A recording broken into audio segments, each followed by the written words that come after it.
தோழர்களே, நடந்து முடிந்திருக்கிற நேற்றைய சம்பவம் என்பது தமிழக வரலாற்றில் பெண்களை கேலி கூத்தாக, கேவலமாக, இழிவாக பேசுகிற அநாகரிகமான செயலுக்கு சொந்தக்காரர் தமிழகத்தினுடைய எதிர்க்கட்சி தலைவர். அவர்களுடைய பேச்சுக்கு இன்று கண்டனத்தை காங்கிரஸ் பேரியக்கம் வலிமையாக தெரிவித்துக் கொள்கிறது. எந்த விதமான மாற்றம் இல்லை. இது ஜனநாயக நாடு. ஜனநாயக நாடு என்று சொன்னால் உங்கள் விருப்பத்திற்கு போல் பேசுவது ஜனநாயகமா? உங்கள் விருப்பம் போல் பேசுவதுதான் ஜனநாயகமா? ஜனநாயகத்திற்கு ஒரு எல்லை உண்டு. அந்த ஜனநாயகத்தினுடைய எல்லை என்பது சட்டமன்ற மரபுகளை மீறாமல் இருப்பது, நாடாளுமன்ற மரபுகளை மீறாமல் இருப்பது, கொச்சை மொழியை பயன்படுத்தாமல் இருக்கிறது, கேளிக்கை நிமிடங்களை ஜாக்கிரதையாக அளந்து அளந்து பேசுவதுதான் இந்த நாட்டினுடைய முதுமொழி, இந்த நாட்டினுடைய பழக்க வழக்கம். ஆனால் எதிர்க்கட்சி தலைவரினுடைய நேற்றைய பேச்சு, நேற்றைய வழிமுறை, நேற்றைய போக்கு என்பது தமிழக பெண்களால், தமிழக மக்களால் கண்டனத்துக்குரிய மாபெரும் பாதக செயல் என்பதை உணர்ந்து கொள்ள வேண்டும். திராவிட முன்னேற்ற கழகம் போராடுகிறார்கள். என்ன சொல்லி போராடுகிறார்கள்? எதை சொல்லி போராடுகிறார்கள்? நண்பர்களே, அவர்கள் பொய் சொல்லி போராடுகிறார்கள். இதுதான் உண்மையான செய்தி. ஆனால் தளபதி விஜய் சார் அவர்களின் பின்னால் இருக்கிற நாம் நிஜத்தை சொல்லி தலை நிமிர்ந்து நின்று கொண்டிருக்கிறோம். அதுதான் அவர்களுக்கும் நமக்கும் இருக்கிற வித்தியாசம். கோயபல்ஸ் பிரச்சாரத்தை தினமும் செய்வார்கள், சட்டமன்றத்திலும் செய்வார்கள், நாடாளுமன்றத்தில் இன்று செய்ய துணிந்திருக்கிறார்கள். என்னுடைய அருமை தலைவர் ராகுல் காந்தி அவர்கள் மிக அழகாக சொன்னார். 2 தினங்களுக்கு முன்பு சென்னைக்கு வந்தார், மாவட்ட தலைவர்கள் கூட்டத்திலே கலந்து கொண்டார். எங்களை அழைத்து சொன்னார், இந்த அரசுக்கு உங்களால் ஒரு சிறு பாதகம் கூட ஏற்பட்டு விடக் கூடாது, மிக ஜாக்கிரதையாக உங்கள் ஒவ்வொரு அசைவுகளும் இருக்க வேண்டும் என்பதை உத்தரவிட்டு சென்றிருக்கிறார். இந்த அரசு மீது ஒரு சிறு துளி கலங்கம் விளைவிக்குமே ஆனால் அதற்கு துணிந்து நின்று முதல் சிப்பாயாக காங்கிரஸ் பேரியக்கத்தை சார்ந்தவர்கள் நாங்கள் நிற்போம் என்கிற செய்தியையும் எங்கள் தலைவர் எங்களுக்கு சொல்லி இருக்கிறார். ஆக நண்பர்களே, தோழர்களே, நேற்று நடந்த சம்பவம் என்பது அவமானத்துக்குரிய சம்பவம். கைது செய்வதற்கு முறையாக தகுதி படைத்தவர் தான் உதயநிதி ஸ்டாலின். அதில் இந்த மாற்று கருத்தும் கிடையாது. சட்டம் தன் கடமையை செய்கிறது. சட்டம் என்ன வேடிக்கை பார்க்குமா? சட்டம் என்ன கடலை சாப்பிட்டுக் கொண்டிருக்குமா? சட்டம் தன் கடமையை செய்திருக்கிறது. அதன் அடிப்படையிலே தான் சட்டமன்றத்தினுடைய எதிர்க்கட்சி தலைவராக இருக்கிற உதயநிதி ஸ்டாலின் அவர்கள் கைது செய்யப்பட்டிருக்கிறார்கள். கைது செய்யப்பட்டிருக்கிற காரணம் தமிழகத்தில் இருக்கிற கோடான கோடி பெண்களின் கடுமையான கண்டன குரல். அது அந்த கைதுக்கு தமிழகத்தில் இருக்கிற ஏகோபித்த பெண்களின் ஒட்டுமொத்தமான ஆதரவு, கைது செய்யப்பட வேண்டும் என்கிற கோரிக்கையின் அடிப்படையிலே தான் இன்று கைது செய்யப்பட்டிருக்கிறார். ஆக தமிழக காங்கிரஸ் கமிட்டி இதை வன்மையாக கண்டிக்கிறது, வன்மையாக எதிர்க்கிறது என்கிற செய்தியை சொல்லி இந்த கூட்டத்தை ஏற்பாடு செய்திருக்கிற தமிழக வெற்றி கழகத்தினுடைய தலைவர்களுக்கும் நிர்வாகிகளுக்கும் மாண்புமிகு முதலமைச்சர் அவர்களுக்கும் என் மனமார்ந்த நன்றியையும் வணக்கத்தையும் தெரிவித்து விடைபெறுகிறேன். நன்றி, வணக்கம், ஜெய்ஹிந்த். இந்த சட்டமன்ற உறுப்பினர்களின் கலந்தாய்வு கூட்டத்தில் மிகவும் சிறப்பான ஆக்கப்பூர்வமான விஷயங்கள் பகிர்ந்து கொள்ளப்பட்டன. இந்த நிகழ்வை ஏற்பாடு செய்ததற்கு ஒரு மிகப்பெரிய நன்றி. நம்முடைய கொள்கை தலைவர்களை பார்த்தால் 2 பெண்கள் இருப்பார்கள். அதில் ஒரு பெண் வாள் ஏந்தி கொண்டு வீரமும் துணிச்சலோடும் இருப்பார்கள். இன்னொரு பெண்ணை பார்த்தால் அமைதியும் வைராகியமும் கண்ணியத்தோடும் இருப்பார்கள். ஒரு பெண் துணிச்சலோடும் தைரியத்தோடும் அமைதியோடும் கண்ணியத்தோடும் வாழ வேண்டும். அப்படி வாழ்கின்ற பெண்கள் நிச்சயமாக வெற்றி பெறுவார்கள். அதற்கு இவர்களே சாட்சி என்று காண்பிப்பதற்காகவே அவர்களை கொள்கை தலைவர்களாக கொண்ட கட்சி நம்முடைய தமிழக வெற்றி கழகம். நம்முடைய தமிழக வெற்றி கழகத்தின் ஆட்சியில் பெண்மை போற்றப்படும், போற்றப்பட்டு கொண்டு இருக்கிறது. அப்படிப்பட்ட ஆட்சியில் பெண்களை இழிவாக பேசினால் அது யாராக இருந்தாலும் சரி, எதிர்க்கட்சி தலைவராக இருந்தாலும் சரி, நிச்சயமாக தண்டனை கிடைக்கும் என்பதை காட்டியவர் நம்முடைய தமிழக வெற்றி கழகத்தின் தலைவர். பொதுவா ஒண்ணு சொல்லுவாங்க, ஒரு பொண்ணை பார்த்தா அந்த பொண்ணோட கண்ணை பார்த்து பேசணும்னு. என்னை பொறுத்த வரைக்கும் அதுக்கு ஒரு ஆப்டான லைன் என்னன்னா, அதுதான் பெண்கள் நாட்டின் கண்கள். அந்த வார்த்தைக்கு இலக்கணமே அந்த பொண்ணோட கண்ணை பார்த்து பேசணும். அப்படிப்பட்ட பெண்மையை போற்றதுதான் நம்மளுடைய தமிழக வெற்றி கழகம். வாக்குகளால வெல்ல முடியல, வார்த்தையாலாவது வெல்லலாம் அப்படின்னு சொல்லி சில வார்த்தைகளை பேசிக்கொண்டு இருக்கிறார்கள். பேசுவோர்கள் பேசட்டும். நாளை கேள்வி வரும் என்று அனைவராலும் எதிர்பார்ப்பு கொண்டு இருக்கிறது. நிச்சயமாக அந்த கேள்விகளுக்கு நாங்கள் வார்த்தையால் அல்ல, செயல்களால் நிச்சயமாக செய்து காட்டுவோம். எனவே தமிழக வெற்றி கழகம் என்பது ஒரு நியாயமான நேர்மையான அரசியலை ஏற்படுத்த வேண்டும் என்ற கொள்கையோடு தொடங்கப்பட்ட ஒரு கட்சி. இந்த கட்சியின் நோக்கம் நிச்சயமாக வெற்றி பெறும் என்று கூறி இந்த வாய்ப்புக்கு நன்றி கூறி விடைபெறுகிறேன். நன்றி, வணக்கம்.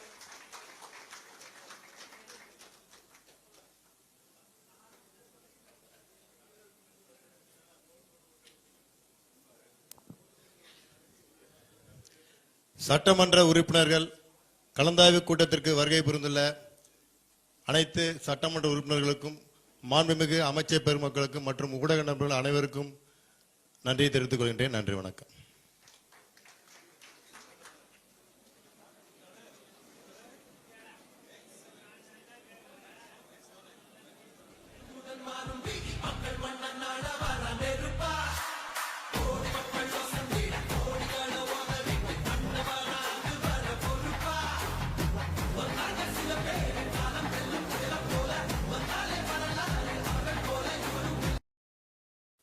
இந்தியாவிலே இருக்கிற அத்தனை மாநிலத்திலும் இருக்கின்ற அத்தனை பேரும் இவரேன் இந்தியாவை ஆளக்கூடாது என்கின்ற அளவிற்கு மக்கள் உள்ளங்களிலே நிறைந்து வாழ்ந்து கொண்டிருக்கிற ஒரு முதலமைச்சராக தமிழக வெற்றி கழகத்துடைய தலைவர் விளங்கி கொண்டிருக்கிறார் என்பதை நான் இந்த நேரத்தை கோடிட்டு காட்ட விரும்புகிறேன். நம்முடைய அமைச்சர்கள் டெல்லிக்கு செல்கிற போது கூட சில பேரிடத்திலே சொல்லி இருக்கிறார். நம்முடைய வீட்டு வசதித்துறை அமைச்சர் அவர்கள் அங்கே சென்ற போது அங்கே இந்தியிலே பேசக்கூடியவர்களாம், ஏன் உங்களுடைய முதலமைச்சரை போல மற்ற முதலமைச்சர் இல்லை, ஏன் இவர் இந்தியாவிற்கு வரக்கூடிய தலைமை பொறுப்பை ஏற்க வேண்டும் என்பதுதான் எங்களுடைய ஆசை என்று குறிப்பிட்டதாக சொன்னார். நான் அதை சொல்வதற்கு காரணம் நம்முடைய முதலமைச்சருடைய நடவடிக்கை, அவர் எடுத்துக்கொண்டிருக்கிற ஒவ்வொரு துறையின் சார்பாக நடைபெறுகிற நிகழ்வுகளை பார்க்கின்ற போது நாடே வியந்து கொண்டிருக்கிறது. நாட்டு மக்கள் எதிர்பார்த்து கொண்டிருக்கிறார்கள். தமிழ்நாட்டில் ஒரு தூய்மையான ஆட்சியை நடத்தக்கூடிய ஒரு தூய தலைவர் தமிழ்நாட்டிலே தோன்றி இருக்கிறார் என்ற வரலாற்றை படைக்கிற தலைவராக நம்முடைய வெற்றி கழகத்துடைய தலைவர் தளபதி அவர்கள் விளங்கி கொண்டிருக்கிறார். நான் குறிப்பிடுவதற்கு காரணம், இன்று நம்முடைய தமிழ்நாட்டை பொறுத்தவரையிலும் நமக்கு கிடைத்திருக்கிற பொக்கிஷமாக நாம் கருதுகிறோம். ஏனென்று சொன்னால், இறைவனால் இன்றைக்கு படைக்கப்பட்டிருக்கிற தமிழ்நாட்டை ஆள்வதற்கு நீங்கள் தான் தகுதியுள்ள ஒரு முதலமைச்சர் என்ற முறையிலே தான் தமிழ்நாட்டு மக்கள் 2 மாத காலத்தில் நம்முடைய சின்னத்தை அறிமுகம் செய்து உலக நாடுகள் பூராம் 4 லட்சம் பேர் இன்றைக்கு வாக்களித்திருக்கிறார் சொன்னால் ஒரு வரலாறு படைக்கிற தலைவராக தமிழக வெற்றி கழகத்துடைய தலைவர் தளபதி அவர்கள் விளங்கி கொண்டிருக்கிறார் என்பதை நம்மால் காண முடிகிறது. நான் அதை குறிப்பிடுவதற்கு காரணம், மற்றவர்களால் இதை பொறுத்துக் கொள்ள முடியவில்லை. இதுதான் இன்றைக்கு இருக்கிற நிலை. நான் குறிப்பிடுவதற்கு காரணம், சில பேர் கனவு கண்டார்கள், மீண்டும் ஆட்சிக்கு வருவோம் என்று கனவு கண்டார். அதை தூள் தூளாக்கிய பெருமை நம்முடைய தமிழக வெற்றி கழகத்துடைய தலைவர் ஒருவரால் தான் முடிந்திருக்கிறதே தவிர எவராலும் முடியவில்லை. இதுதான் வரலாறு. இதை நான் குறிப்பிடுவதற்கு காரணம், கனவு கண்டவர்களுக்கெல்லாம் இன்றைக்கு என்ன செய்வது என்றே தெரியாமல் தடுமாறி கொண்டிருக்கிற நிலை இருக்கிறது. இதைத்தான் புரட்சி தலைவர்கள் ஒரு பாடலை பாடுகிற போது, உலகத்திலே பெரிய ஆயுதம் எது என்று கேட்கின்ற போது அப்போது அவர் குறிப்பிடுகிற போது நல்ல கருத்துக்களை சொல்லுகிற போதுதான் சக்கரவர்த்தி திருமகன் மடத்திலே சொல்லுகிற போது ஒன்றை சொன்னார். உலகத்திலே பெரிய ஆயுதம் எது என்று கேட்கின்ற போது கத்தி, கடப்பாறை என்றெல்லாம் சொல்லிக்கொண்டே இருப்பார் நம்முடைய நகைச்சுவை மன்னன். அப்போது சொல்வார், நம்முடைய புரட்சி தலைவர் சொல்லுகிற போது ஒரே ஒரு கருத்தை மட்டும் தெளிவாக சொல்வார், உள்ளத்திலே நயவஞ்சு இருக்கும் வரை என்று அவர்களால் இன்றைக்கு ஆட்சியில் இருக்கின்றவர்கள் என்ன செய்கிறார் என்பதை அழகாக எடுத்து சுட்டி காட்டியிருக்கிறார். நான் அதை சொல்வதற்கு காரணம், உலகத்திலே பயங்கரமான ஆயுதம் எது என்று கேட்கிற போது நதிகட்டு போன நயவஞ்சகரின் நாக்குத்தான் அது என்று சொல்வார். ஆகவே அப்படிப்பட்ட நயவஞ்சகர் தமிழ்நாட்டிலே இருக்கும் வரை தமிழ்நாட்டிலே இன்றைக்கு இது போன்ற நிலைகள் ஏற்படத்தான் செய்யும். அவரை பொறுத்தவரையிலும் ஒரு தூய்மையான ஆட்சி நடத்த வேண்டும் என்று கருதுகிற போது பெண்களை கொச்சைப்படுத்தி பேசுகின்ற அளவிற்கு ஒரு எதிர்க்கட்சி தலைவர் இருக்கிறார் என்று சொன்னால் இதை எவராலும் பொறுத்துக் கொள்ள முடியாது என்பதுதான் மக்களுடைய உள்ளத்திலே இருக்கிற நிலைகள். எல்லா கட்சியும் அவருக்காக கண்டன ஆர்ப்பாட்டம் அங்கே இருக்கிற அறிக்கையை வெளியிட்டிருக்கிறார்.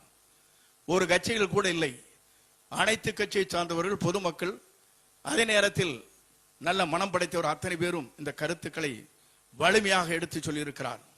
பெண்களை கொச்சைப்படுத்தி பேசுவது என்பது இன்றைக்கு தமிழ்நாட்டிலே நடக்காத ஒன்றை எதிர்க்கட்சி தலைவர்கள் பேசியிருக்கிறார். ஆகவே இதற்குள்ள நடவடிக்கை மேற்கொள்ள வேண்டும் என்ற உணர்வுகளைத்தான் அனைத்து கட்சியை சார்ந்தவர்களும் பிரதிபலித்திருக்கிறார், பெண்களும் பிரதிபலித்திருக்கிறார். ஆகவே இவரை கைது செய்து சரிதான் என்பதுதான் இன்று மக்களுடைய உள்ளங்களே இருக்கின்ற நிலை. ஆனால் திராவிட முன்னேற்ற கழகம் மட்டும் போராடுகிறார்கள், மக்கள் போராடவில்லை.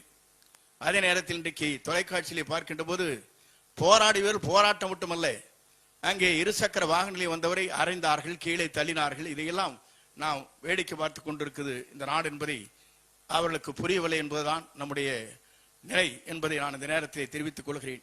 என்னுடைய உணர்வுகள் அத்தனையும் எப்படி இருக்கிறது என்று சொன்னால், விரைந்து நம்முடைய இருவரும் சேர்ந்து ஒரு அமைச்சரவை அமைக்க வேண்டும் முதலமைச்சர் என்று கருதினார்கள். அதுவும் இன்றைக்கு நம்முடைய தமிழக வெற்றி கழகத்துடைய தலைவர் தளபதி அவர்கள் அதை தூள் தூளாக்கி ஆட்சி கட்டளை அமர்ந்து விட்டார் என்ற அச்சம்தான் அவர்களுக்கு இருக்கிறதே தவிர அதன் அடிப்படையிலே தான் அவர்கள் துடித்துக் கொண்டிருக்கிறார். திமுகவும் அண்ணா திமுகவும் என்பது வடதுருவம் தென் துருவம் என்று சொல்வார். புரட்சி தலைவர் இருக்கும் வரை, புரட்சி தலைவர் அம்மா இருக்கும் வரை அவர் சொன்னது ஒன்றே ஒன்றுதான், திமுக என்ற தீய சக்தியை அழிக்கும் வரை நான் ஓயப் போவதில்லை என்று குறிப்பிட்டார்கள். அதே தீய சக்தியோடு இன்றைக்கு இணைந்து முதலமைச்சர் பொறுப்பை ஏற்கலாம் என்று துடித்துக் கொண்டிருக்கிற அத்தனை பேருக்கும் இன்றைக்கு முற்றுப்புள்ளி வைத்த ஒரே தலைவர் தமிழக வெற்றி கழகத்துடைய தலைவர் தளபதி ஒருவரால் தான் முடியும் என்பதை நாம் உணர்ந்திருக்கிறோம். ஆகவேதான் நம்முடைய கூட்டணி என்பது வலிமையான கூட்டணியாக இருக்கிறது. இங்கே கூட்டணி கட்சியை சார்ந்தவர்கள் எத்தனையோ ஆண்டுகளுக்கு பிறகு ஒரு மாற்றங்கள் தமிழ்நாட்டில் உருவாகி இருக்கிறது. 1967க்கு பிறகு காங்கிரஸ் இந்த ஆட்சி பீடத்திலே அமர முடியுமா என்ற நிலையை மாற்றி காட்டிய வரலாற்றை உருவாக்கி வரும் நம்முடைய தமிழக வெற்றி கழகத்துடைய தலைவர், நம்முடைய நிரந்தர முதலமைச்சர், அவரால் ஒருவரால் தான் முடியுமே தவிர எவராலும் முடியாது. இதைத்தான் அவர்கள் நினைக்கிறார். இன்றைக்கு அவரெல்லாம் பேசுவதற்கு காரணமே வயிறிருந்து பேசிக் கொண்டிருக்கிறார். அங்கே தூங்க முடியவில்லை, அவர்களால் தூக்கம் அவர்களுக்கு வருவதில்லை. ஆகவே அவர்கள் இது போன்ற வார்த்தைகளை சொல்வது என்பது ஏற்றுக்கொள்ள முடியாத ஒன்று. பெண்களை இழிவுபடுத்துவது என்பது அவருடைய நிலையை நாம் பார்க்கின்ற போது இதை எல்லோரும் செய்து கொண்டிருந்தார் இருந்திருக்கிறார். இதற்கு முன்னாலே பொன்முடி செய்தார். மற்றவர் இங்கே பெண்களை பற்றி பேசுகிற போது, இங்கே சில வார்த்தைகளை சொல்கிற போது அளந்து பேசுவதற்கு அவர்களுக்கு தகுதி இல்லை என்பதை தான் இந்த நாடு இன்றைக்கு பார்த்து கொண்டிருக்கிறது. ஆகவே நம்மை பொறுத்தவரையிலும் இன்றைக்கு நாம் தெளிவான சிந்தனையோடு, தொலைநோக்கு சிந்தனையோடு இந்திய நாட்டின் வரலாற்றில் தமிழகம் ஒரு முன்னோடி மாநிலமாக, இந்தியாவிற்கே வழிகாட்டியாக மாநிலமாக உருவாக்க வேண்டும் என்பதுதான் நம்முடைய தமிழக வெற்றி கழகத்துறை தலைவர் முதல்வருடைய ஆசை என்பதை நான் இந்த நேரத்திலே தெரிவித்துக் கொள்கிறேன். இந்த ஆசை கனவிலே இவர் தூங்க முடியவில்லை. அதுதான் நாளை தேர்தல் வைத்தால் 234 நாம் தான் வருவோமே தவிர எவராலும் வர முடியாது. இதுதான் தமிழ்நாட்டின் வரலாறு. ஆகவேதான் அவரெல்லாம் துடித்துக் கொண்டிருக்கிறார்கள், எண்ணிக்கொண்டிருக்கிறார்கள். முடியவில்லை, அவரால் தூக்கம் வருவதில்லை. எல்லோரும் நினைத்தார்கள் தன்னுடைய அப்பனுக்கு பிறகு தான் வரலாம் என்று கனவு கண்டார். நான் சொல்லுகிறேன், பேரனுக்கு சொத்தை உரிமை கொண்டலாமே தவிர தமிழ்நாட்டை பொறுத்தவரையிலும் தமிழ்நாட்டு மக்கள் தான் முடிவு செய்வார்களே தவிர எவராலும் முடிவு செய்ய முடியாது என்பதை தமிழ்நாடு வரலாறு இன்றைக்கு படைத்திருக்கிறது என்பதை நான் இந்த நேரத்திலே தெரிவித்துக் கொள்கிறேன். ஆகிய ஆசை உங்களுக்கு இருக்கலாம், சொத்திற்கு. பேரனுக்கு அந்த சொத்தின் மீது, தாத்தாவின் சொத்தின் மீது ஆசை இருக்கலாம். ஆனால் மீண்டும் தாத்தாவை போல வரலாம் என்பது தமிழ்நாட்டில் இருக்கிற மக்கள் தான் முடிவு செய்ய வேண்டுமே தவிர என்றைக்கும் நீங்கள் தமிழ்நாட்டை கால் வைக்க முடியாது, வெற்றி பெற முடியாது என்ற வரலாற்றை தான் தமிழ்நாடு இன்றைக்கு நினைத்துக் கொண்டிருக்கிறது என்பதை நான் இந்த நேரத்திலே தெரிவித்துக் கொள்கிறேன். நம்முடைய தலைவர் இருக்கும் வரை, அவர் என்றைக்கு இருக்கிறாரோ அதுவரையிலும் தமிழ்நாடு அவருடைய முதலமைச்சர் அறையிலே அமர்வதை யாராலும் தடுக்க முடியாது. இதைத்தான் சொல்லுகிற போது சொன்னார்கள், புரட்சி தலைவர் பொறுப்பேற்கிற போது 100 நாட்கள் ஓடாது என்று சொன்னார்கள். 100 நாட்கள் மட்டுமல்ல, அவருடைய ஆட்சியை பொறுத்தவரையிலும் அவர் உயிருள்ளவரை தமிழ்நாட்டின் நிரந்தர முதலமைச்சர் என்ற வரலாற்றை படைத்தார். அதே போலதான் புரட்சி தலைவர் அம்மா அவரும் உயிரோடு இருக்கும் வரையும் அவர்தான் தமிழ்நாட்டின் முதலமைச்சராக பவனி வந்தார்கள். நம்முடைய தமிழக வெற்றி கழகத்துறை தலைவர் தளபதியை பொறுத்தவரையிலும் அவர் இருக்கும் வரை தமிழ்நாட்டின் நிரந்தர முதலமைச்சர் என்ற வரலாற்றை படைக்கிற தலைவராக இன்று பவனி வந்து கொண்டிருக்கிறார். இதை இவர்களால் பொறுத்துக் கொள்ள முடியவில்லை. அதற்காகத்தான் பல்வேறு விமர்சனங்கள் இன்றைக்கு செய்து கொண்டிருக்கிற இவர்களை எல்லாம் மக்கள் அடையாளம் காட்டிக் கொண்டிருக்கிறார். அது மட்டுமல்ல, பெண்களை இழிவுபடுத்துவது என்பது ஏற்றுக்கொள்ள முடியாத ஒன்று. ஆகவே பெண்களாக இருக்கின்ற அத்தனை பேரும் இன்றைக்கு தமிழ்நாட்டை பொறுத்தவரையிலும் 100% வாக்களித்து விட்டார் என்ற வைத்தறிச்சல் அவர்களுக்கு இருக்கிறது. அதுதான் இங்கே இருக்கிற நிலைகள். இளைஞர்களும் பெண்களும் இன்றைக்கு நம்முடைய தமிழ்நாட்டுடைய முதலமைச்சரை பொறுத்தவரையிலும் இவர்தான் தமிழ்நாட்டுக்கு தகுதியான முதலமைச்சர் என்ற முறையிலே தேர்வு செய்யப்பட்டிருக்கிறார் என்பதை நாடே அறிந்து கொண்டிருக்கிறது. மேலே நாடுகளில் வருகிறது அத்தனை பேரும் வாக்களித்திருக்கிறார் சொன்னால் ஒரு தலைவருக்கு இப்படிப்பட்ட வாக்களிக்கிற வரலாறே தமிழ்நாட்டிலும் கண்டது கிடையாது. அதைத்தான் இங்கே பார்க்கின்ற போது நாம் அத்தனை பேரும் எண்ணி பார்க்கிறோம். இந்திய நாட்டின் வரலாற்றில், தமிழகத்தின் வரலாற்றில் ஒரு மிராக்கல் என்று சொல்வார்களே, அதை போல தமிழ்நாடு உருவாகி இருக்கிறது என்பதை இவர்களால் பொறுத்துக் கொள்ள முடியவில்லை. இவர்களுக்கெல்லாம் ஒரு முற்றுப்புள்ளி வைக்கிற காலம் மிக விரைவிலே இருக்கிறது என்பதை தமிழ்நாட்டு மக்கள் உணர்த்து காட்டுவார் என்பதை மட்டும் நான் நேரத்தை தெரிவித்து, கைது செய்து சரியானதான். கைது செய்யப்பட்டிருப்பது பெண்களை இழிவுபடுத்துவதற்காகத்தான். ஆகிய மக்கள் அத்தனை பேரும் கூர்ந்து கவனித்துக் கொண்டிருக்கிறார்கள். இது போன்ற தவறுகளை எவரும் செய்துவிடக் கூடாது என்பதுதான் மக்கள் உள்ளங்களிலே நிறைந்திருக்கிறது என்பதை நான் இந்த நேரத்திலே கோடிட்டு காட்டி, இங்கே வருகின்றிருக்கிற சட்டமன்ற அமைச்சர் பெருமக்கள், சட்டமன்ற உறுப்பினர்கள், இங்கே வருகின்றிருக்கிற அத்தனை பேரும் ஆற்றல் மிக்க சக்திகளாக நீங்கள் விளங்கிக் கொண்டிருக்கிறீர்கள். சட்டமன்றத்தை பற்றி இங்கே குறிப்பிடுகிற போது நீங்கள் உங்களுக்கு கவலைப்பட தேவையில்லை. எல்லோரும் அறிவாற்றல் மிக்கவர்கள், புரிந்து கொள்வீர்கள். விரைந்து அந்த பணிகளை மேற்கொள்ளக்கூடிய சக்தி வாய்ந்த இளைஞர்களாக இருக்கிறீர்கள். ஆகவே வெற்றி என்பதை நாம் சட்டமன்றத்தில் மட்டுமல்ல நிரூபித்து காட்டுவோம் என்பதை நான் இந்த நேரத்திலே தெரிவித்து, எந்த கேள்விகளாக இருந்தாலும் தங்கு தடையில்லாமல் பதில் சொல்லக்கூடிய அமைச்சர் பெருமக்கள் இங்கே இருக்கிறீர்கள் என்பதை என்னால் காண முடிகிறது. ஆகவே இளைஞராக இருக்கிற நீங்கள் அந்த பணிகளை சீரோடும் சிறப்போடும் எழுச்சியோடும் நடத்தி காட்டுவோம் என்பதை மட்டும் சொல்லி, இது போன்ற நிலைகளை மக்கள் மனதிலே எடுத்துச் செல்கின்ற வகையில் இன்றைக்கு காலையில் ஆர்ப்பாட்டம் நடைபெற்றிருக்கிறது.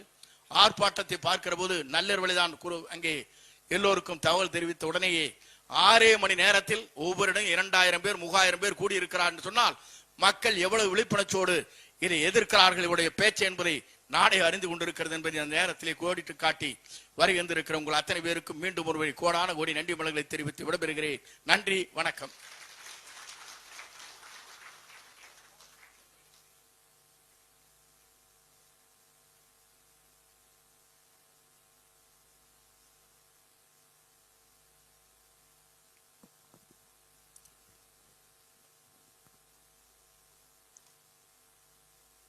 தமிழக வெற்றி கழக தலைமையிலான கூட்டணியில் இடம்பெற்றிருக்கக்கூடிய சட்டமன்ற உறுப்பினர்களுடைய இந்த கலந்தாய்வு கூட்டத்தினை ஒருங்கிணைத்து நடத்தி கொண்டிருக்கக்கூடிய தமிழக வெற்றி கழகத்தினுடைய தலைமை கழக நிர்வாகிகளே, வருகை இருக்கக்கூடிய அமைச்சர் பெருமக்களே, சட்டமன்ற உறுப்பினர்களே, உங்கள் அனைவருக்கும் என்னுடைய நெஞ்சார்ந்த வணக்கத்தையும் நல்வாழ்த்துக்களையும் தெரிவித்துக் கொள்கிறேன். கடந்த 1 மாத காலமாக நம்முடைய மாண்புமிகு முதலமைச்சர் அவர்கள் மிகுந்த அக்கறையோடு வரக்கூடிய நிதிநிலை கூட்டத்தொடரை, அந்த நிதிநிலை அறிக்கையிலே பல்வேறு திட்டங்களை இந்த மக்களுக்கு தந்திட வேண்டும் என்ற ஒற்றை நோக்கத்தோடு ஆய்வு கூட்டங்களை எல்லாம் நடத்தி முடித்திருக்கிறார்கள். நாளைய தினம் இதுவரை தமிழகம் கண்டிராத சிறப்பான ஒரு நிதிநிலை வெளியிடப்பட இருக்கிறது. அதை பொறுத்து கொள்ள முடியாத மாண்புமிகு எதிர்க்கட்சி தலைவர் அவர்கள் நேற்றைய தினம் சேற்றை வாரி இறைத்திருக்கிறார். அநாகரிகத்தினுடைய உச்சமாக மிக இழிவான ஒரு வார்த்தைகளோடு அந்த போராட்டத்தை அவர்கள் நடத்தி முடித்திருக்கிறார்கள். அதை ஜனநாயகத்தை விரும்பக்கூடிய, பெண்களை மதிக்கக்கூடிய, அவர்களை கண்ணியமாக நடத்தக்கூடிய அத்தனை அரசியல் கட்சியை சார்ந்திருக்கக்கூடியவர்களும் தலைவர்களும் வன்மையான கண்டனங்களை அவர்கள் தெரிவித்திருக்கிறார்கள்.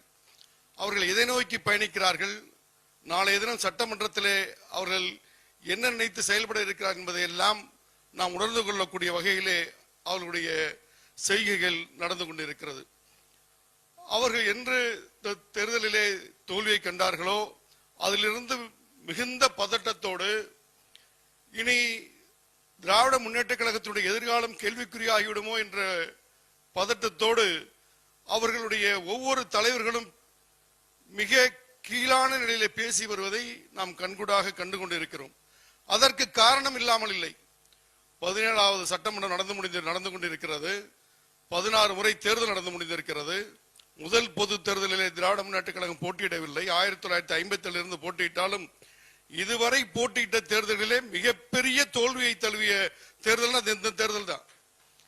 ஏன் அதை குறிப்பிட்டு சொல்றோம்னா, கடந்த முறை 26 கட்சியோட கூட்டணி, ஆட்சி பலம், அதிகார பலம், பணபலத்தோட அவங்க பெற்ற வாக்குகள் 31% தான். இந்த கூட்டணி கட்சிகள் இந்த பலத்தெல்லாம் கழிச்சா 20% கூட அந்த கூட்டணி வாங்கல. இதை வச்சுட்டு அடுத்த கட்டம் எப்படி போறதுங்கிற பதட்டத்துல தான் அவங்க இவ்வளவு பெரிய தவறுகளை செஞ்சுக்கிட்டே இருக்காங்க. அந்த பதட்டம் தான் அதுக்கான காரணம். அதை நான் ஒரு கூட்டத்தில் கூட சொல்லும் போது சொன்னேன், இது போன்ற அநாகரிகமான பேச்சுக்கள் மூலம், பெரிய பெரிய தலைவர்கள் எல்லாம் இழிவுபடுத்துவதன் மூலம், பெண்களை இழிவுபடுத்துவதன் மூலம் அந்த இயக்கம் மிகப்பெரிய பின்னடைவை தொடர்ச்சியாக சந்திக்கும் என்பதிலே மாற்று கருத்து இல்லை. அது நேற்று நடந்த போராட்டம் என்ன? காவிரி பிரச்சனை போராட்டம். எதை பத்தி நீங்க பேசுறீங்க? காவிரி போராட்டம் இன்னைக்கு நேற்று ஆரம்பிச்சதா? 12ஆம் நூற்றாண்டுல 2ஆம் ராஜராஜன் காலத்தில் ஆரம்பிச்சு அங்க இருக்கக்கூடிய கர்நாடகத்தில் ஆண்டக்கூடிய 1ஆம் நரசிம்மன் காலத்தில் 12ஆம் நூற்றாண்டு ஆரம்பிச்ச ஒரு பிரச்சனை. அது திராவிட முன்னேற்ற கழகமே ஆட்சியில் 6 முறை நடந்திருக்குது. இந்த 80 வருட காலமா இந்த சுதந்திர இந்தியாவில் தீர்க்க முடியாத பிரச்சனைய 30-40 நாள்ல ஒரு ஆட்சி தீர்க்கணும் எதிர்பார்த்து அது ஒரு போராட்டம் நடத்துறீங்கன்னா உங்களுடைய சிந்தனை என்ன? அப்ப இவர்கள் எதை நோக்கி பயணிக்கிறார்கள்? இதெல்லாம் உணர்ந்து கொண்டிருக்கக்கூடிய நாம், சட்டமன்றத்திலே நமக்கு மிகப்பெரிய பொறுப்பு இருக்கிறது. அமைச்சர் பெருமக்களாகிய நாம், சட்டமன்ற உறுப்பினர்கள் நாம், நம்முடைய மாண்புமிகு முதலமைச்சர் எதை இந்த மக்களுக்கு செய்ய வேண்டும் என்று நினைக்கிறார்களோ அதை செய்து முடிப்பவர்களாக நாம் எல்லாம் நிச்சயம் செயலாற்றுவோம் என்று கூறி வாய்ப்புக்கு நன்றி கூறி விடைபெறுகிறேன். நன்றி, வணக்கம்.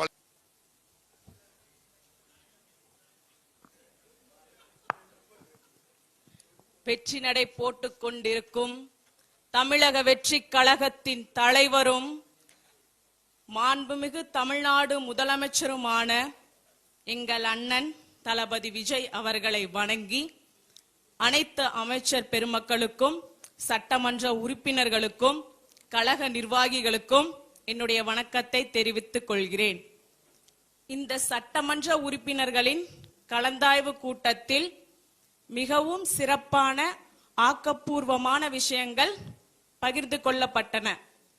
இந்த நிகழ்வை ஏற்பாடு செய்ததற்கு ஒரு மிகப்பெரிய நன்றி. நம்முடைய கொள்கை தலைவர்களை பார்த்தால் 2 பெண்கள் இருப்பார்கள். அதில் ஒரு பெண் வாள் ஏந்தி கொண்டு வீரமும் துணிச்சலோடும் இருப்பார்கள். இன்னொரு பெண்ணை பார்த்தால் அமைதியும் வைராகியமும் கண்ணியத்தோடும் இருப்பார்கள். ஒரு பெண் துணிச்சலோடும் தைரியத்தோடும் அமைதியோடும் கண்ணியத்தோடும் வாழ வேண்டும். அப்படி வாழ்கின்ற பெண்கள் நிச்சயமாக வெற்றி பெறுவார்கள். அதற்கு இவர்களே சாட்சி என்று காண்பிப்பதற்காகவே அவர்களை கொள்கை தலைவர்களாக கொண்ட கட்சி நம்முடைய தமிழக வெற்றி கழகம். நம்முடைய தமிழக வெற்றி கழகத்தின் ஆட்சியில் பெண்மை போற்றப்படும், போற்றப்பட்டு கொண்டு இருக்கிறது. அப்படிப்பட்ட ஆட்சியில் பெண்களை இழிவாக பேசினால் அது யாராக இருந்தாலும் சரி, எதிர்க்கட்சி தலைவராக இருந்தாலும் சரி, நிச்சயமாக தண்டனை கிடைக்கும் என்பதை காட்டியவர் நம்முடைய தமிழக வெற்றி கழகத்தின் தலைவர். பொதுவா ஒண்ணு சொல்லுவாங்க, ஒரு பொண்ணை பார்த்தா அந்த பொண்ணோட கண்ணை பார்த்து பேசணும்னு. என்னை பொறுத்த வரைக்கும் அதுக்கு ஒரு ஆப்டான லைன் என்னன்னா, அதுதான் பெண்கள் நாட்டின் கண்கள். அந்த வார்த்தைக்கு இலக்கணமே அந்த பொண்ணோட கண்ணை பார்த்து பேசணும். அப்படிப்பட்ட பெண்மையை போற்றதுதான் நம்மளுடைய தமிழக வெற்றி கழகம். வாக்குகளால வெல்ல முடியல, வார்த்தையாலாவது வெல்லலாம் அப்படின்னு சொல்லி சில வார்த்தைகளை பேசிக்கொண்டு இருக்கிறார்கள். பேசுவோர்கள் பேசட்டும். நாளை கேள்வி வரும் என்று அனைவராலும் எதிர்பார்ப்பு கொண்டு இருக்கிறது. நிச்சயமாக அந்த கேள்விகளுக்கு நாங்கள் வார்த்தையால் அல்ல, செயல்களால் நிச்சயமாக செய்து காட்டுவோம். எனவே தமிழக வெற்றி கழகம் என்பது ஒரு நியாயமான நேர்மையான அரசியலை ஏற்படுத்த வேண்டும் என்ற கொள்கையோடு தொடங்கப்பட்ட ஒரு கட்சி. இந்த கட்சியின் நோக்கம் நிச்சயமாக வெற்றி பெறும் என்று கூறி இந்த வாய்ப்புக்கு நன்றி கூறி விடைபெறுகிறேன். நன்றி, வணக்கம்.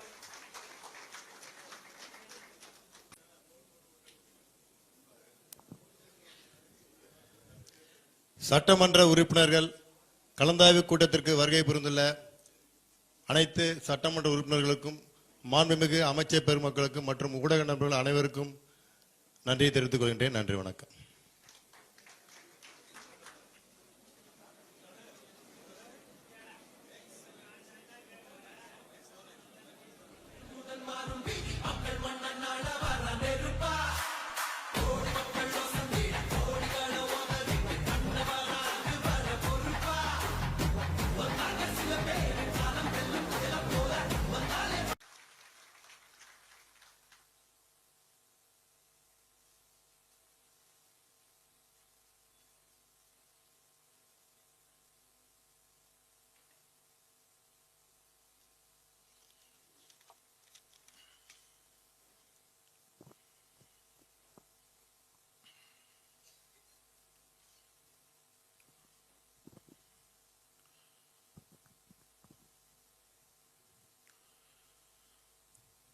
தெய்வத்தால் ஆகாதெனினும் முயற்சிதன் மெய்வருத்த கூலி தரும்.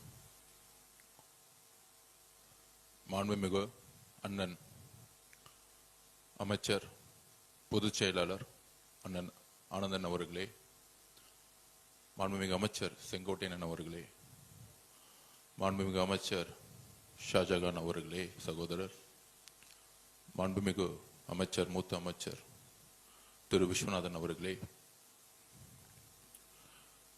அமைச்சர்களே, சட்டமன்ற உறுப்பினர்களே, நண்பர்களே, எல்லோருக்கும் வணக்கம்.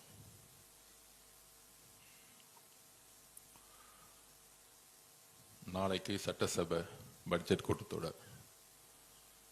சட்டசபைக்குள்ள போனா மரபுன்னு சொல்லுவாங்க. அந்த மரபை இன்னைக்கு வரைக்கும் உண்மையா கடைபிடிச்சிட்டு இருக்கக்கூடிய இயக்கம் தமிழக வெற்றி கழகம். நமக்கு அனுபவம் இல்லைன்னு சொன்னாங்க, சட்டசபை எதிர்கொள்ள முடியுமான்னு சொன்னாங்க. ஆனால் ஒரு 4 நாள் நடந்துச்சு. முதல்ல அந்த 4 நாள்ல ஒவ்வொரு நாளும் குறைந்தபட்சம் ஒரு 10லிருந்து 15 முறை அவை மீறிய செயலை செய்தது திமுக.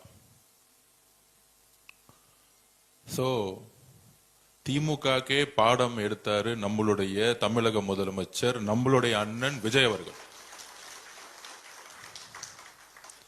நம்மளுடைய சட்டமன்ற உறுப்பினர்கள், நம்மளுடைய அமைச்சர்கள் பேசவே முடியல அவங்களால அந்த 4 நாள். இப்ப அடுத்த பட்ஜெட் கூட்டத்தொடர் மானிய கோரிக்கை. அப்ப என்ன கால சூழ்நிலையில் நாம் இங்க இருக்கிறோம், இன்னைக்கு நிக்கிறோம். மே 10, 2026 முன்னு 2026 பின்பு 60 வருஷ அரசியலை தமிழக வெற்றி கழகத்துடைய தலைவரும் சரி நாமும் சரி ஒரு மிகப்பெரிய வரலாற்றை மாற்றி அமைச்சோம். அது எல்லாருக்கும் தெரியும். அன்றையிலிருந்து இன்னை வரைக்கும் ஒரு 80 நாள் ஆயிருக்கும். இந்த 80 நாள்ல திமுகவோட அரசியல் முதல்ல என்னன்னா, முதல் கொள்கை அவங்க கொள்கை எப்படி தமிழக வெற்றி கழகத்தோட ஆட்சியை கவுக்கிறது. இந்த 80 நாள்ல ஒரே கொள்கை திரு மு.க. ஸ்டாலின் அவர்களுக்கும் திரு உதயநிதி அவர்களுக்கும் இருக்கக்கூடிய ஒரே சிந்தனை. இது நம்ம சொல்லல, திரு மு.க. ஸ்டாலின் அவர்களே சொல்றாரு மீட்டிங்ல, 6 மாசத்துல உங்களுடைய ஆட்சி இருக்காது. 57 எம்எல்ஏ ஜெயிச்சவரு எப்படி 6 மாசத்துல ஆட்சி இருக்காதுன்னு சொல்ல முடியும்? திரு மு.க. ஸ்டாலின் அவர்களுக்கு என்ன எங்க இருந்து எம்எல்ஏ கிடைக்கும்? நம்மளை பார்த்து குதிரை பெயருங்கிறாங்க. 57 எம்எல்ஏ இருக்கக்கூடிய மு.க. ஸ்டாலின் எப்படி ஆட்சியை உருவாக்குவார்? எப்படி தமிழக வெற்றி கழகத்தை பார்த்து ஆட்சி இருக்காதுன்னு சொல்ல முடியும்? அதுக்குதான் இந்த குதிரை பேர வழக்கு. திரு செந்தில் பாலாஜிய கரெக்டா போலீஸ் டார்கெட் பண்ணி நம்ம கிட்ட இருக்க எம்எல்ஏ கிட்ட எல்லாம் போன் பண்ணி 50 கோடி கொடுக்கிறேன், 100 கோடி கொடுக்கிறேன், உங்களுக்கே எதிர்காலம் இல்ல, கொளத்தூர்ல டோட்டலா தோத்துட்டு வீட்டுல உட்கார்ந்துட்டு இருக்கீங்க. 60 வருஷம் 75 வருஷ கட்சி,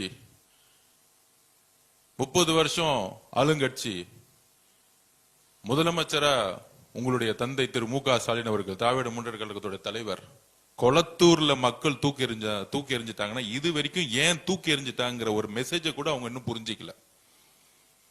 ஒரே ஒரு முறைதான் கொளத்தூருக்கு தலைவர் போனார். அதுல 5 நிமிஷம் கூட பேசல. சேப்பாக்கம் மிஸ் ஆயிருச்சு. அன்னைக்கு அவ்வளவுதான்.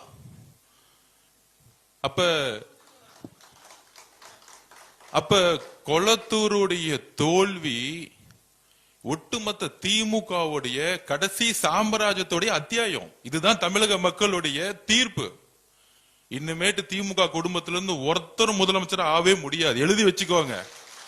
நீங்க என்ன அவதூறு வேணா பரப்பிக்கோங்க, என்ன பொய் வேணா பரப்புங்க, அதுக்கெல்லாம் நம்ம ரெடி. எல்லாத்தையும் பார்த்துட்டு வந்திருக்காரு எங்க தலைவர். நீங்க 4 நாள் உக்காந்து 2வது நாள் அன்னைக்கு பேட்ச் ஒன்று குத்திட்டு வராங்க, வாயத்தரங்க சிஎம். நான் அப்பயே சொன்னேன், அவர் அமைதியா 5 மணி நேரம் யோகா பண்ற மாதிரி அமைதியா உட்கார்ந்துட்டு இருந்தார். என்னைக்கு அவர் வாய திறக்க போறோம் அன்னைக்கு நேஷனல் ஹெட்லைன்ஸ். அடுத்த 1 மாசத்துக்கு கதறுவாங்கன்னு நான் 3வது நாள் சொன்னேன். பேச ஆரம்பிச்ச அடுத்த செகண்ட் வெளிநடப்பு பண்ணிட்டாங்க. சட்டசபையில 3 நாளா வாயத்தரங்க செய்யம்னு சொல்லிட்டு அவர் எந்திரிச்சு என்ன பேசுறான்னு கூட கேட்கல. பார்ட்டி ஃபண்டுன்னு சொன்னதுதான் மிச்சம். உடனே திமுக அஞ்சிட்டாங்க. இந்த திருடங்கள்லாம் திருடிட்டு ஓடி போகும்போது போலீஸ் துரத்தும் போது யார் திருடன் யார் சொல்றான்னு அவன் தான் திருடனா இருப்போம். அன்னைக்கு சட்டசபையில எல்லாரும் எழுந்து நிச்சுட்டாங்க. பார்ட்டி ஃபண்டுன்னு ஏன் சொல்றீங்க? அங்க இருக்க அதிமுகவுடைய பொதுச்செயலர் இபிஎஸ் உட்கார்ந்துட்டு இருக்காரு, அவர் அமைதியா உட்கார்ந்துட்டு இருக்காரு. இந்த சண்டையில நம்ம எந்திரிக்க கூடாதுப்பா, நம்ம அமைதியா இருப்போம். ஆனா திமுக எந்திரிச்சு எக்ஸ்போஸ் ஆயிட்டாங்க. அப்ப அவர் பேசுறது கேட்க முடியல. ஏன் முடியலன்னா அதான் ஆதிக்கம். நான் திருப்பியும் பதிவு பண்ண, திமுகவுடைய தோல்விக்கு ஆதிக்கம். பண்ணையார் மனத்தனம், நாம மட்டும்தான் ஆளுங்கட்சி, எங்க அப்பா எங்க புள்ள நாங்க மட்டும்தான் முதலமைச்சர், ஒரு கொத்தடிமை கூட்டம் தான் அமைச்சர்கள். இப்படி ஒரு சிந்தனையை அவங்க நம்பிட்டாங்க. எலெக்ஷன் முன்னாடி ரொம்ப நம்பிட்டாங்க. அடுத்த 26க்கு இப்ப என் டிபார்ட்மெண்ட்லாம் பாத்தீங்கன்னு வச்சுக்கோங்க, நெடுஞ்சாலை துறையிலையும் பொதுப்பணித்துறையிலையும் 2028 வரைக்கும் டெண்டர் போட்டு போயிருக்காங்க. அட்வான்ஸ் வாங்கிட்டாங்க. கரெக்டா மார்ச் மாசம் ஏப்ரல் மாசம் டெண்டரை போட்டு 2028 வரைக்கும் டெண்டரை போட்டுட்டு அட்வான்ஸ் உனக்கு எல்லாம் வச்சுக்கோ, நான் தான் ஆட்சிக்கு வர போறேன். அப்ப அவங்களுக்கு என்னன்னா முடிவு பண்ணிட்டாங்க, ஓகே நம்ம தான் அடுத்தது, என் பிள்ளைய தூக்கி அடுத்த முதலமைச்சர் போறேன். ஒரு கடுமையான சிந்தனை வந்துருச்சு அவங்களுக்கு. ஆனா ரிசல்ட் அன்னைக்கு நெஞ்ச மட்டும் தான் புடிச்சிக்கல, அப்படியே ஷாக் ஆயிருச்சு. உடனே அதிமுக பேச பார்த்தாங்க. அந்த கதையெல்லாம் நமக்கு எல்லாருக்கும் தெரியும்.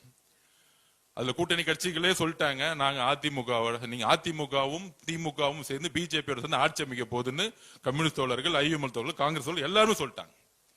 இந்த அரசியல் ஃபர்ஸ்ட் 30 நாள் போச்சு. அடுத்த 30 நாள் நம்ம எம்எல்ஏ கிட்ட 50 கோடி கொடுக்கலாமா, 20 கோடி கொடுக்கலாமா?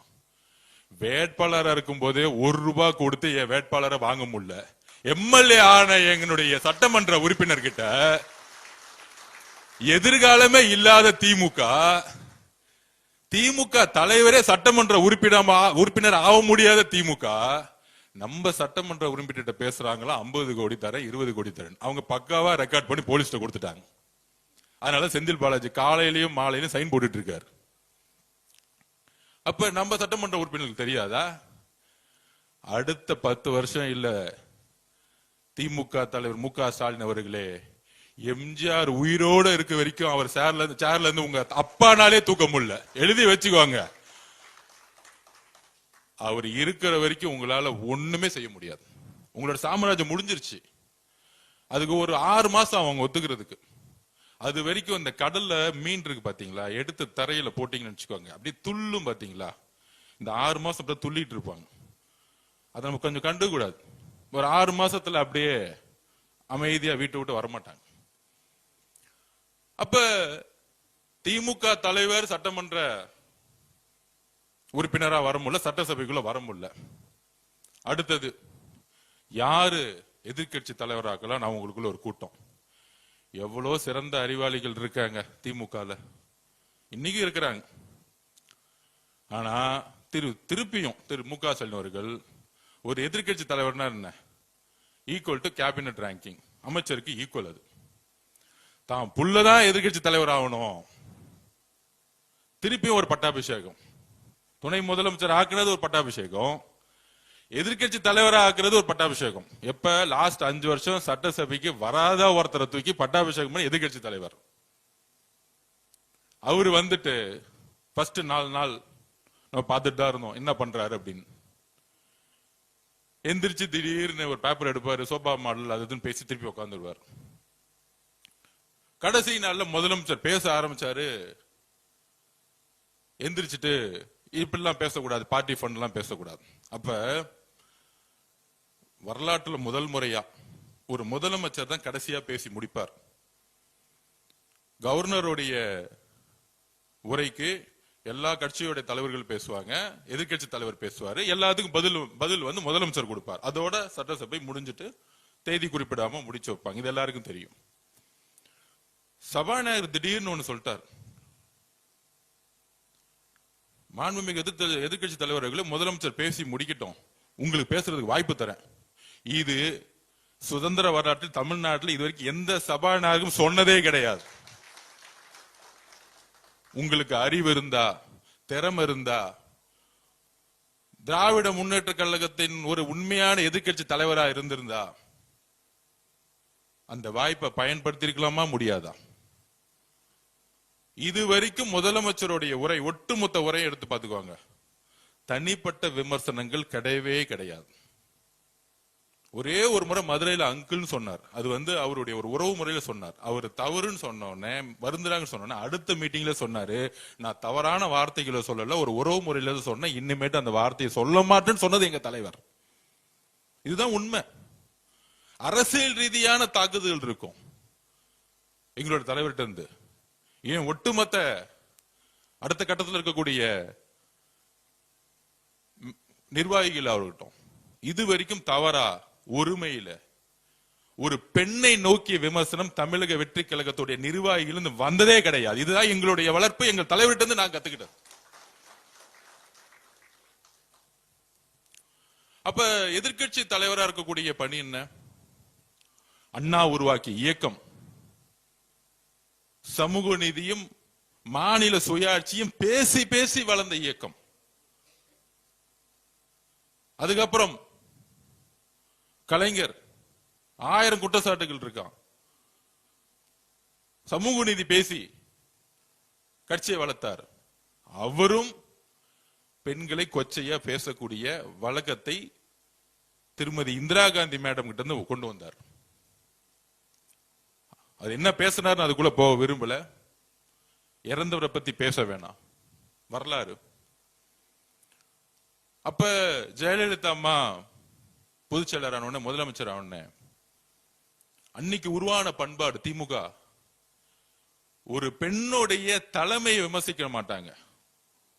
ஒரு பெண் முதலமைச்சரா இருக்கும் பொழுது அந்த முதலமைச்சர் செய்யக்கூடிய நிர்வாகத்தை விமர்சிக்க மாட்டாங்க.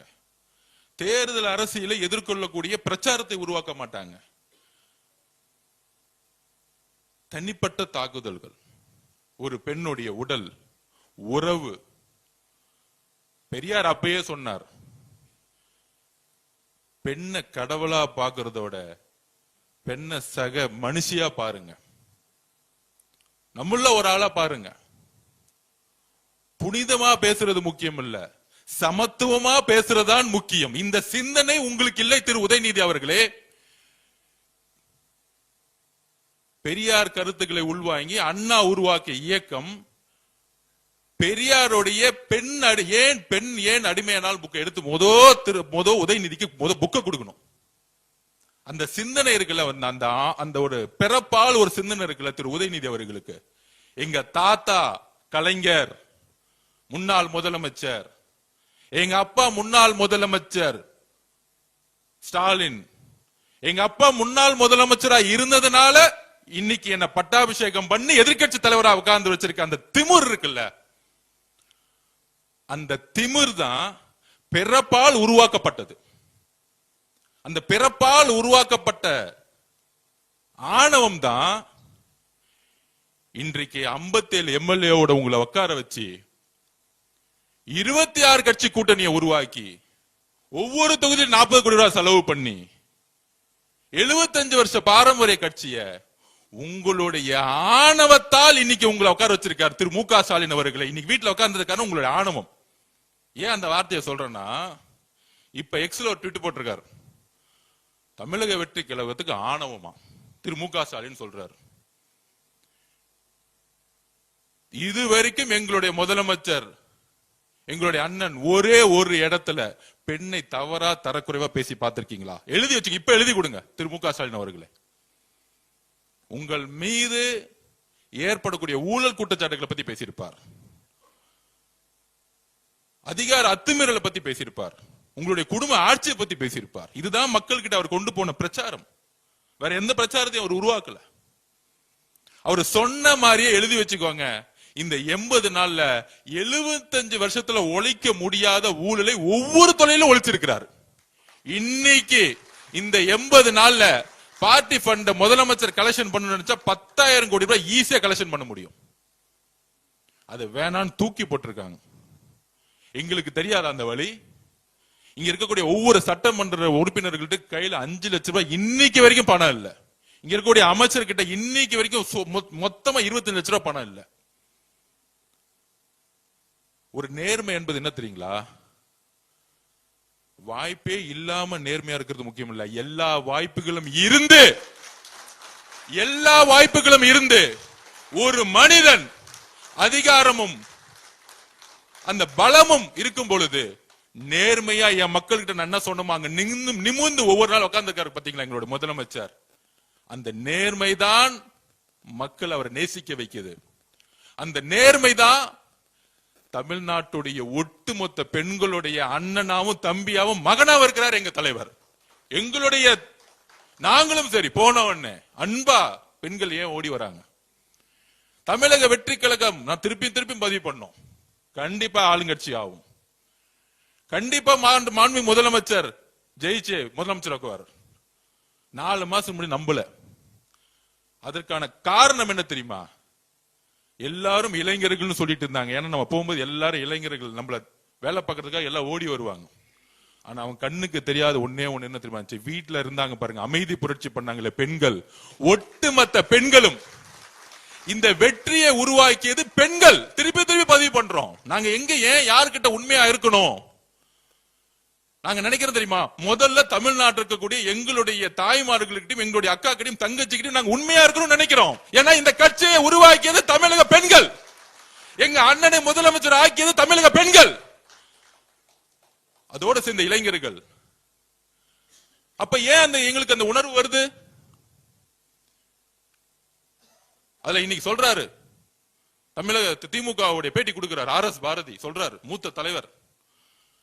அது என்ன, நாங்க எம்ஜிஆர் காலத்துல இப்படிதான் பேசிக்கிட்டு இருந்தோம், கலைஞர் காலத்திலும் அப்படிதான் பேசிட்டு இருந்தோம், ஏன் அம்மா ஜெயலலிதா காலத்திலும் அப்படிதான் பேசிட்டு இருந்தோம், ஐயா எடப்பாடி காலத்துல அப்படித்தான் பேசிட்டு இருந்தோம். இந்த 4 பேர்ட்ட என்ன வேணா பேசிக்குவாங்க.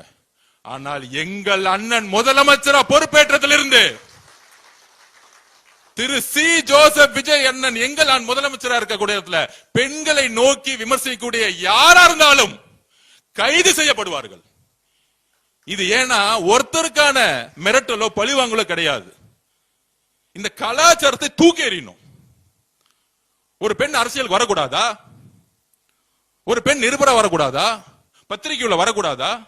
ஏன் உங்களை பார்த்து கொஸ்டின் கேட்டக்கூடாதா? கேட்கிற கேள்வியை விட்டுட்டு அவங்களோட உடலையும் அவர்களுடைய உறவையும் சுக்குனராக கூடிய செயலை செய்யறதா திமுக. அப்ப அண்ணா பேசிய சமூக நீதியும் மாநில சுயாட்சியும் தூக்கி எறிஞ்சு இன்னைக்கு ஆபாச நீதியாக ஒரு எதிர்கட்சி தலைவர் உட்கார்ந்துட்டு இருக்காரு. இனிமேட்டு அவர் ஆபாச நீதி தான் கூப்பிடணும், உதயநிதி கிடையாது. உறுதியாக சொல்றோம். என்ன வார்த்தைகள்! நான் கேட்கிறேன், நான் என்ன பேசுறது தவறுன்னு இன்னைக்கு வரைக்கும் உணரல. வார்த்தைகள் தவறு இருக்கலாம், மனிதன் உணர வேண்டும். தவறு செய்யாத மனிதர்கள் கிடையாது, ஆனால் அது உணரணும். அந்த உணர்ச்சி இருக்கா? இன்னைக்கு பேசுறாரு, நான் என்ன பேசினேன்? ஒண்ணுமே பேசல. உங்களுடைய அம்மா முன்பும் உங்களுடைய மகள் முன்பும் இந்த வார்த்தையை பேச முடியுமா திரு உதயநிதி அவர்களே? பேச முடியுமா? எல்லோருக்கும் குடும்பம் இருக்கு. எல்லா பெண்களையும் ஒரே மாதிரி பார்க்கணும். எங்க அம்மாவை பார்க்கிற மாதிரி தான் இன்னொரு அம்மாவை நான் பார்க்க முடியும். அந்த உணர்வு உங்ககிட்ட இல்ல. ஆனா எங்க தலைவருக்கு ஒவ்வொரு பெண்ணையும் தன்னுடைய அம்மாவும் தங்கச்சியாவும் அக்காவையும் பார்த்துட்டு இருக்காரு. இதனாலதான் இந்த ரியாக்ஷன். இதுதான் உண்மை. இது அரசியலோ பழி வாங்கலோ கிடையாது. நாங்க எதுக்கு அரசியல் பழி வாங்கணும்? 60 வருஷ வரலாற்றை தூக்கி எறிஞ்சு சிங்கிளா தனியா எங்கால் ஜெயிச்சிருக்காரு எலெக்ஷன்ல. உங்களை எதிரியாவே நாங்க பார்க்கல. எங்க தலைவரை எதிர்த்து நிக்கிறதுக்கு ஒரு தகுதி வேணும். இன்னைக்கு சேலஞ்ச் பண்றேன் திரு உதயநிதி அவர்களே, உங்க தாத்தாவோட ஐடென்டிட்டி, திமுகவோட ஐடென்டிட்டி எல்லாத்தையும் தூக்கி போட்டு உங்க எம்எல்ஏ போஸ்ட் ரிசைன் பண்ணிட்டு வாங்க. எங்க தலைவர் சாமானிய ஒருத்தரை நிப்பாட்டுவார். அதே சேப்பாக்கத்துல சாமானிய ஒரு பெண்ணை நிப்பாட்டுவார். சாமானிய ஒரு பெண்ணை சேப்பாக்கத்துல இன்னைக்கு நாங்க நிப்பாட்டு ரெடி. சேலஞ்ச் பண்றோம். ஒரே ஒரு முறை எங்க தலைவர் வருவார் பிரச்சாரத்துக்கு. ஒரே ஒரு முறை தான் வருவார். டெபாசிட் வாங்க மாட்டீங்க. எழுதி வச்சுக்கிறீங்களா? இன்னைக்கு சேப்பாக்கத்துல எலெக்ஷன் நடந்துச்சுன்னா ஏன் தெரியுமா? திமுக இன்னைக்கு எதிர்க்கட்சி தலைவரானதுக்கான காரணமே கூட்டணி கட்சினாலதான். கூட்டணி கட்சியோட 20% மைனஸ் அடிச்சீங்க, 10 தொகுதி ஜெயிச்சிருக்க மாட்டாங்க. கூட்டணி கட்சினால 10 தொகுதி இல்ல. காங்கிரஸ், ஐஎம்எல், கம்யூனிஸ்ட், விசிக இல்லன்னா திமுகனால 10 தொகுதி ஜெயிச்சிருக்க முடியாது. இப்ப ஒட்டுமொத்த கூட்டணி எங்க தலைவர் கூட எங்களோட இருக்கிறாங்க. அப்ப நீங்க உங்களை பார்த்து நாங்க எதுக்கு பயப்படணும்? தேர்தல் ரீதியா நீங்க யார் எங்களுக்கு? எங்க தலைவர் உங்களை பார்த்து பயந்தா தானே வந்து கைது பண்ணணும், சிறை தள்ளணும். அந்த பயம் எங்க தலைவருக்குள்ள. சாமானிய தொண்டனர் கூட தமிழக வெற்றி கழகத்துல கன்னியாகுமரிக்கு ஒரு சாமானிய ஒரு பெண்ணு கூட அந்த பயம் கிடையாது. உங்களை பார்த்து முடிஞ்சு போச்சு உங்க சாம்ராஜ்யம். எல்லாம் சேர்ந்துட்டாங்க, பெண்கள் ஒட்டுமொத்தமா சேர்ந்துட்டாங்க. நீங்க இது பேசி முடிச்ச அடுத்த செகண்ட் சமூக வலைத்தள பாருங்க, ஒட்டுமொத்த பெண்களும் பேச ஆரம்பிச்சிட்டாங்க. என்ன பேசுது? ஒரு பொறுப்பு வாய்ந்த எதிர்க்கட்சி தலைவர் பேசுறதா? Equal to cabinet ranking. அமைச்சர் இடத்துல இருக்கீங்க நீங்க. எதிர்க்கட்சி தலைவர் யார் யார் இருந்திருக்கா? கலைஞர் இருந்திருக்காரு இந்த இடத்துல. என்ன பேச்சுகள் இது? மேடம் ஜெயலலிதா உட்கார்ந்து இருக்கா. உங்க இடத்துல எந்த இடத்துல உட்கார்ந்துட்டு இருக்கீங்க? காவேரி பிரச்சனை பத்தி பேசுறோம். காவேரி பிரச்சனை பத்தி நாளை சட்டசபையில் நீங்க எந்திரிச்சு என்ன வேணா கொஸ்டின் கேளு. அதுக்கு உடனே சொல்றாங்க அவர் வந்து நாளை சட்டசபையில் வந்து நம்ம கேள்வி கேட்டு பயந்துட்டாங்களாம். 4 நாள் நீங்க என்ன கேள்வி கேட்டீங்க எனக்கு தெரியாது. அந்த இடத்துல சும்மா உட்கார்ந்துட்டு இருந்தீங்க 4 நாள். நீங்க கேள்வி கேட்கறீங்களா எங்களை பார்த்து? நாங்க ரெடி. என்ன கேட்பீங்க? இருமொழி கொள்கையா? நீட் பத்திரியா? காவேரி பிரச்சனையா? மேகதாது பிரச்சனையா? சட்டம் ஒழுங்கு பிரச்சனையா? 5 வருஷம் சட்டம் ஒழுங்கு போஸ்கோ சட்டத்துல எத்தனை பேர் கைது ஆயிருக்காங்கன்னு கணக்கெடுப்போம். நாங்க வந்து 80 நாள் ஆச்சு. 25 வருஷம் ஆண்டது நீங்க. ஒவ்வொரு ஃபைல தொட்டாலும் பண்ணதுக்கான எல்லா தவறுகளும் நீங்க. மேகதாது பிரச்சனைக்கு சிம்பிளா சொல்றேன். 15/4/2026, 25/4/2026 சுப்ரீம் கோர்ட்ல தோத்தது யாரு? சுப்ரீம் கோர்ட்ல தோக்கும்போது ஆட்சியில் இருந்தது யாரு? தமிழக வெற்றி கழகம் ஆட்சியில் இருந்தாங்களா? திராவிட முன்னேற்ற கழகம் தான் ஆட்சியில் இருந்தாங்க. அப்ப சுப்ரீம் கோர்ட்ல கேஸ் தோத்துட்டு நம்ம உச்ச நீதிமன்றம் போக முடியாது. அங்க இருக்கக்கூடிய முதலமைச்சர் திரு சிவகுமார் அவர்கள் அணை கட்டணும்னு சொல்றாரு. இது இப்ப மட்டுமா சொல்றாரு? இந்த 30 நாளா சொல்லிட்டு இருக்காரா? 2 வருஷமா சொல்லிட்டு இருக்காரு. அவர் 2 வருஷமா திராவிட முன்னேற்ற கழகம் கூட்டணி இருக்கும்போது சொல்லிட்டு இருக்காரு. அதனாலதான் இது சென்ட்ரல் சப்ஜெக்ட் ஆகி அங்க நீர்வளத்துறை தான் முடிவு எடுக்கணுங்கிறது சுப்ரீம் கோர்ட் 2012 தீர்ப்பு கொடுத்திருக்கு. இரு மாநில பிரச்சனைகள் வரும்பொழுது நேரா டெல்லியில இருக்கக்கூடிய நீர்வளத்துறை கிட்ட தான் போகணும். அப்ப முதலமைச்சர் என்ன முடிவு பண்ணணும்? முதலமைச்சர் சட்ட ரீதியா முடிவு எடுக்கிறார். நம்ம கோர்ட்டுக்கு போவோம். சுப்ரீம் கோர்ட்டுக்கு போக முடியாது. ஏன்னா 230 அப்பீல் ஆகி தோத்துட்டோம். அப்ப உடனே சுற்றுச்சூழல்ல கேஸ ஃபைல் பண்ண சொல்லிட்டார். சுற்றுச்சூழல் சர்டிபிகேட், என்வாயன்மெண்ட் சர்டிபிகேட் இல்லாம டேம் கட்ட முடியாது. டெக்னிக்கலி ஃபைல் பண்ணிட்டார். இதை நம்ம சொல்றோம் சட்டசபையில. அதுக்கப்புறம் ட்ரிபியூனல் போவோம். இது திமுக அடுத்த முடிவு தான். சட்ட வல்லுநர்கள் அதான் சொல்றாங்க. இப்ப இருக்க ட்ரிபியூனல் நம்ப முடியல, அவங்க டிபிஆர் அக்செப்ட் பண்ணிட்டாங்க, நம்ம புதுசா ட்ரிபியூனல் போனோம். திராவிட முன்னேற்றம் கழகம் சொன்னதும் நம்ம சட்ட வல்லுநர் சொன்னதும் முதலமைச்சர் அக்சஸ் பண்ணி சட்டமன்றத்துல ஒரு மனதா தீர்மானம் பண்ணமா இல்லையா? அன்னைக்கு திராவிட முன்னேற்றத்துக்கு ஏதாவது கருத்து வேறுபாடு இருந்துச்சா? இல்ல அதிமுக கருத்து வேறுபாடு எல்லாரும் எந்திரிச்சு ஒரு மனதமா தீர்மானம் நிறைவேற்றியாச்சு. ஆனா உடனே 10 நாள்ல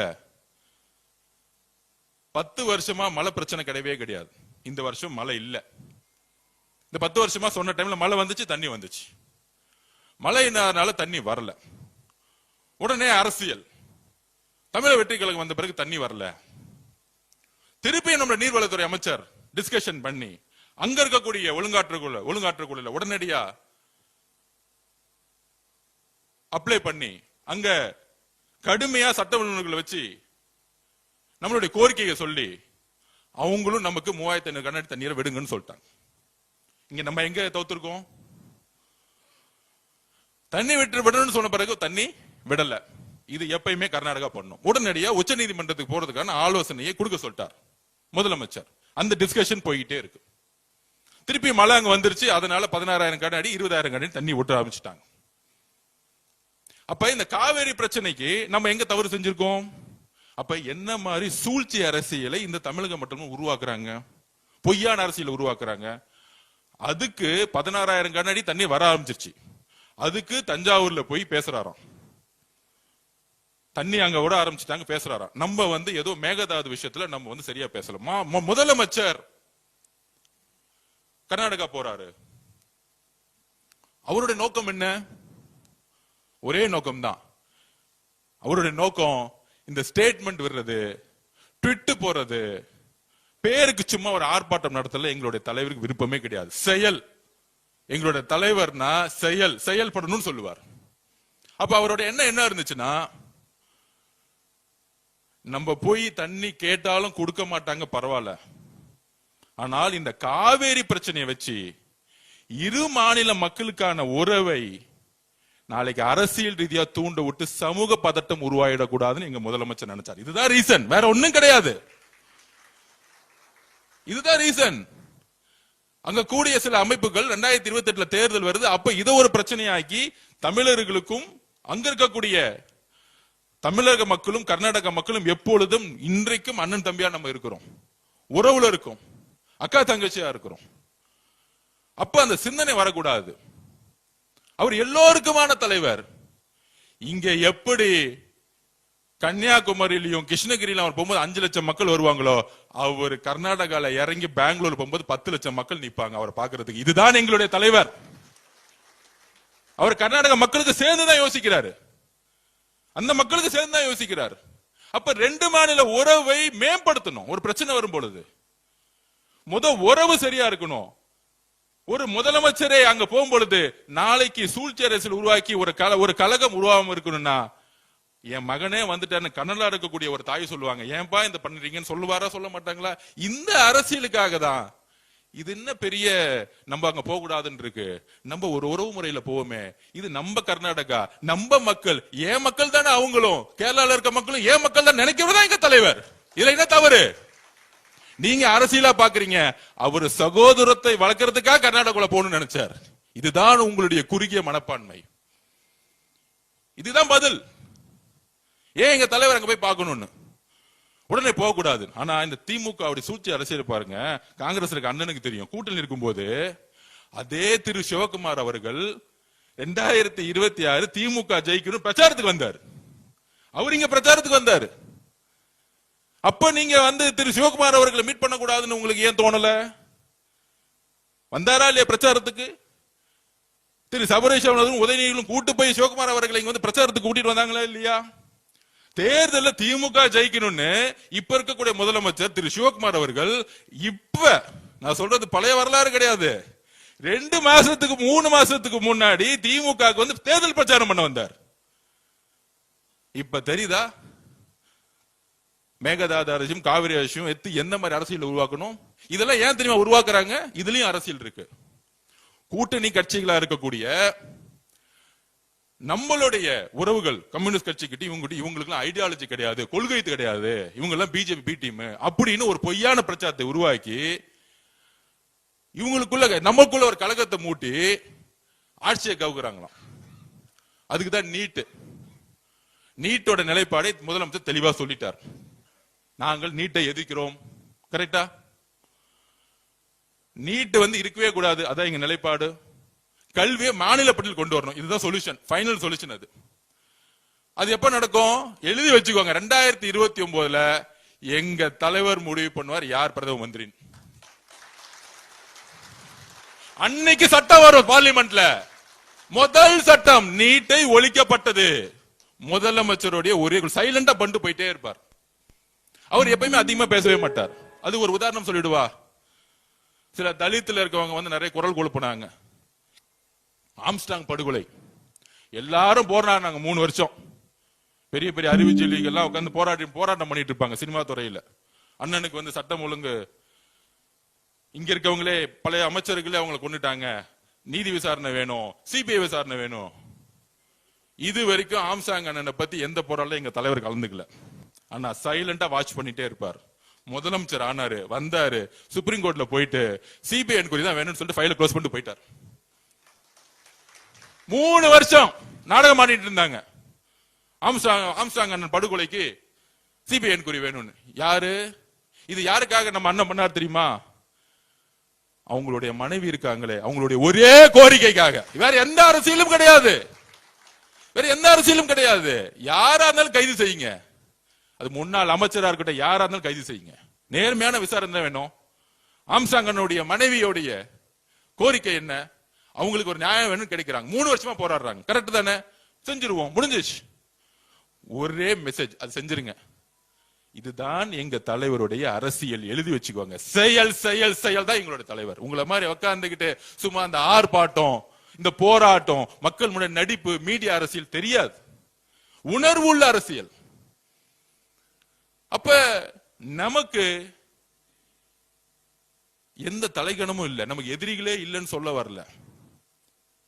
தேர்தல் அரசியலில் எங்க தலைவருக்கு தெரியும் எப்படி வெற்றி பெறணும்னு. எங்களுக்கு அதனால எங்க தலைவருக்கு யாரை பார்த்தாலும் பயம் கிடையாது. அவர் சொல்லுவார், ஒருவேளை நம்ம நேர்மையா இருப்போம், ஒருவேளை ஆட்சியே கவர்ந்தாலும் என்ன அர்ஜுன் 3 மாசம் எலெக்ஷன் வரும், நம்ம 234 தொகுதி ஜெயிக்கிறதுக்கான வேலையை பண்ணுங்க. நம்ம கூட்டணி கட்சிகள்லாம் சொல்லுங்க, எதுக்கு நம்ம பயப்படணும்? நம்ம கூட்டணி கட்சி தலைவர் சொல்லுங்க. ஏன் மனசுல நேர்மை இருக்கும் போது நான் எதுக்கு பயப்படணும்? இதுதான் எங்களுடைய தலைவர். அப்படி இருக்கும் பொழுது கலைஞர் பேரனா இருந்தான்னு, ஸ்டாலின் மகனா இருந்தான்னு, கொஞ்ச நாளுக்கு முன்னாடி இவங்க பிஜேபியில இருந்து ஒருத்தவங்க வந்து கம்ப்ளைண்ட் பண்ணாங்க. அப்துல்லா, நம்ம பேர் என்னப்பா?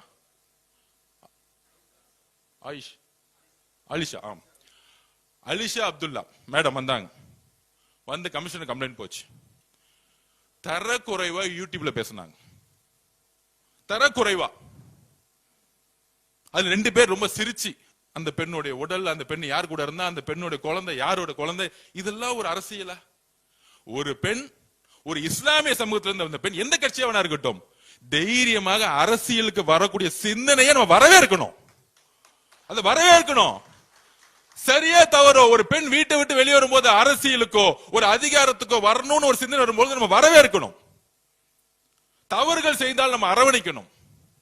ஏனால் இதுதான் உண்மையான சமூக நீதி. ஒரு பெண் அதிகாரத்துக்கு வரக்கூடிய ஒரு சமூக நீதி தான் பெரியார் கனவு கண்டார், அண்ணா கனவு கண்டார், புரட்சியாளர் அம்பேத்கர் கனவு கண்டார். அப்போ ஒரே ஆக்ஷன், அவங்க 2 பேரும் அரெஸ்ட் பண்ணிருங்க. திமுக தான், பக்கா திமுக. அதே சட்டம் தான் நீங்க மகடம் சூட்டிய முக ஸ்டாலின் உங்க மகனா இருந்தாலும் ஒரே சட்டம் தான் எங்களுக்கு. மனுநீதி சோழனுடைய ஆட்சி நடந்துகிட்டு இருக்க, தான் மகனா இருந்தாலும் சட்டம் தன் கடமையை செய்யும் சொல்லக்கூடியவர் தான் எங்களுடைய முதலமைச்சர். தமிழக வெற்றி கழகத்தில் தவறு செய்யும் போது அடுத்த செகண்ட் பொதுச்செயலர் கட்சி விட்டு நீங்க அரெஸ்ட் பண்ணுங்கன்னு சொல்லிடுவார். இது வரைக்கும் 3 பேர் அரெஸ்ட் பண்ணிருக்காங்க. அந்த மாதிரி தமிழக வெற்றி கழகத்துடைய நிர்வாகிகள் யாரும் நீக்கல. அப்ப இந்த கட்சியை உருவாக்கியது, நாங்கெல்லாம் அமைச்சராக இங்க அமர்ந்திருக்கிறதுக்கு முக்கிய காரணம், ஏன் எங்களுடைய தலைவரை முதலமைச்சர் ஆக்கியதே தமிழ்நாட்டுடைய பெண்கள். அப்ப அந்த பெண்களை கொச்சையாக பேசும் பொழுது யாராக இருந்தாலும் சட்டப்படி நடவடிக்கை எங்களுடைய முதலமைச்சர் எப்படியும் எடுப்பார். அதுக்காக எந்த போராட்டம் நாங்கள் எதிர்கொள்ள ரெடியா இருக்கிறோம். ஏன்னா இது தமிழக பெண்களுடைய கோரிக்கை. நேத்துல இருந்து ஒட்டுமொத்த நேஷனல் மீடியாவும் ஒரு எதிர்க்கட்சி தலைவருக்கு இப்படி பேசலாமா? டிஸ்கஸ்டிங் ஸ்பீச்சஸ் நேத்துல இருந்து ஆரம்பிச்சுட்டாங்க, ஆர்குமெண்ட் ஆரம்பிச்சுட்டாங்க. நம்மளுடைய மீடியா தான் லேட்டா எந்திரிப்பாங்களே, காலைல இருந்து ஆரம்பிச்சாங்க. பெண்கள்லாம் சமூக வலைத்தளத்துல இறங்கி அடிக்க ஆரம்பிச்சுட்டாங்க. என்னது திமுக, பழைய திமுக, இந்த இதுக்கு முற்றுப்புள்ளி வைங்க. 50 வருஷ திமுக இந்த பெண்களை நோக்கி இழிவா பேசக்கூடிய அரசியலை முற்றுப்புள்ளி வைங்க. தைரியம் இருந்தா எங்க தலைவரை விமர்சிக்கணும்னா அவர் முகத்தை பார்த்து ஒரு தவறு சொல்லி அரசியல் பண்ணி ஜெயிச்சிருங்க. எந்த காலத்துல வாய்ப்பு கொடுக்கவே மாட்டார் அவர். உங்களுடைய அரசியல் எல்லாத்தையும் தூக்கி போட்டு தான் ஜெயிச்சுட்டு வந்திருக்காரு. அப்ப இது மாதிரி ஒரு விமர்சனத்தை உருவாக்கினா ஒரு அட்டென்ஷன் கிடைக்கும். இதுதான் ஒரு கேவலமான பிறப்பாலே அந்த பிரச்சனை இருக்கு அவருக்கு. அவர் நல்ல டாக்டர் அனுப்பணும், சைக்காலஜி டாக்டர் அனுப்பணும். இதுதான் உண்மை. மனநல மருத்துவர்கிட்ட திரு உதயநிதி அனுப்பணும். ஓப்பனா சொல்றேன், உண்மை. ஒரு பெண்ணை நோக்கிய பார்வை இருக்கு பாத்தீங்களா, அந்த பார்வை எங்க இருந்ததுன்னா பிறப்புல இருக்கும் போது ஏதோ பிரச்சனை இருந்தா தான் வரும். அந்த மாதிரி எங்க அம்மா அப்படி பார்க்க முடியுமா? எங்க அக்காவை தங்கச்சி அப்படி பார்த்து பேச முடியுமா? சொல்ல முடியுமா? சொல்ல முடியாது, சொல்ல வராது. உங்க குடும்பம் மட்டும் உங்களுக்கு புனிதமும் பெருமைனா எங்க தலைவர் தமிழ்நாட்டில் இருக்க எல்லா பெண்களையும் புனிதமும் பெருமையா பார்ப்பார். அவங்களை நீங்க டச் பண்ணீங்கன்னா ஒரு குரல் கொடுப்பார், யாராக இருந்தாலும். அதான் சொன்னேன் நான். ஆலிஷா மேடத்தை கம்ப்ளைண்ட் வாங்கணும்னு ஆக்ஷன் எடுத்தாங்களே இல்லையா, யாரா இருந்தா உடனே விமர்சனம். இந்த பத்திரிக்கை அந்த பத்திரிக்கை அந்த மஞ்சள் பத்திரிகை எல்லாம் முதல் ஒழிச்சு விடணும். எல்லா பத்திரிகை யாரெல்லாம் பெண்ணை நோக்கி விமர்சனம் பண்றாங்களோ தவறு அது. ஒரு பெண் வீட்டை விட்டு வரும்பொழுது, அதிகாரத்துக்கு வரும்பொழுது, எம்எல்ஏ மினிஸ்டர் வரும்பொழுதோ இல்ல தொழில்துறையில் வரும்பொழுதோ அவங்கள நீங்க உடல் மொழியா கை வச்சாலே அடுத்த செகண்ட் கொஸ்டின் வரும். ஏன் இங்க இருக்கக்கூடிய இங்க எக்ஸாம்பிள் சொல்லிடுறேன். இங்க தொழில்துறை அமைச்சர் கூடிய கீர்த்தனா மேடம் அப்பப்ப கடுமையான விமர்சனம் வரும் திமுக ஐடி விங். அதுக்கான காரணம் என்ன தெரியுமா? இப்ப நான் உண்மையா சொல்றேன், தொழில்துறையில லாஸ்ட் 5 வருஷமா ஒவ்வொரு நிறுவனங்களுக்கும் ஒவ்வொரு பாலிசி எடுத்திருக்காங்க. அதாவது ஒரு நிறுவனுக்கு ஒரு சப்சிடி பாலிசி, இலவசம், டாக்ஸ்ல ரிலாக்ஸ், இது மாதிரி. இன்னொரு நிறுவனங்களுக்கு லேண்ட் ஃப்ரீயா கொடுக்குது. இது ஒரு ஊழல், பெரிய ஊழல். இந்த ஊழலோட ஃபைல் எடுக்கிறாங்க. அந்த ஊழல் பண்ண அமைச்சர் யாரு? முன்னாடி டிஆர்பி ராஜா. டிஆர்பி ராஜா இன்னைக்கு எந்த பொசிஷன்ல இருக்காங்க? திமுக ஐடி விங்கோட செக்ரட்டரி. இப்ப புரியுதா? திமுக ஐடி விங் செக்ரட்டரி ஏன் ஒரு பெண்ணை ஏன் இந்த அமைச்சரை டார்கெட் பண்றாங்கன்னு தெரியுதா? ஏன்னா அந்த ஊழல் வெளியே வந்துடக்கூடாது. வெளியே வந்துச்சுன்னா அவர் மாட்டிக்குவார். அப்ப ஒருத்தரை நெகட்டிவ் பண்ணு, அந்த கேரக்டர் நெகட்டிவ் பண்ணு, அந்த பெண் அமைச்சரை நெகட்டிவ் பண்ணு. அப்ப திமுக ஒட்டுமொத்த ஐடி விங் செயல்படும். சிறு சிறு தவறுகளை தவறு சாரின்னு சொல்லிட்டு போறதா நம்மளோட சட்டமன்ற உறுப்பினர். ஆமாங்க, தவறு செஞ்சுட்டாங்க, மன்னிச்சுக்கோங்க. உங்களை மாதிரி ஊழல் கொள்ளடிச்சு உங்களை மாதிரி எல்லா அநியாயம் பண்ணக்கூடிய சட்டமன்ற உறுப்பினர் நம்ம கிட்ட கிடையாது. தவறுகள் செய்தா சாரின்னு சொல்லிட்டு போயிட்டு அடுத்த தவறு செய்யாம போயிட்டே இருப்பாங்க. we are learners. நாங்கள் கற்றுக்கொண்டு இருக்கிறோம். ஒரு ஸ்கூலுக்கு போறோம், ஐயோ அந்த இடத்துல பாத்ரூம் சரியில்லை, ஐயோ அந்த ஸ்கூல் சரியில்லை.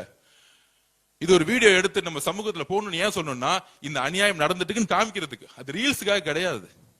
அப்ப அது தவறுன்னு சொல்லும் பொழுது ஆமா இந்த தவறை நாங்க செய்ய மாட்டோம், புரோட்டோகால் படி ராங் சொல்லும் போது இனிமேல் தவறு செய்ய மாட்டோம். திருந்தி இதுக்கு மேல என்ன ஊழல், என்ன குற்றச்சாட்டு இருக்கு?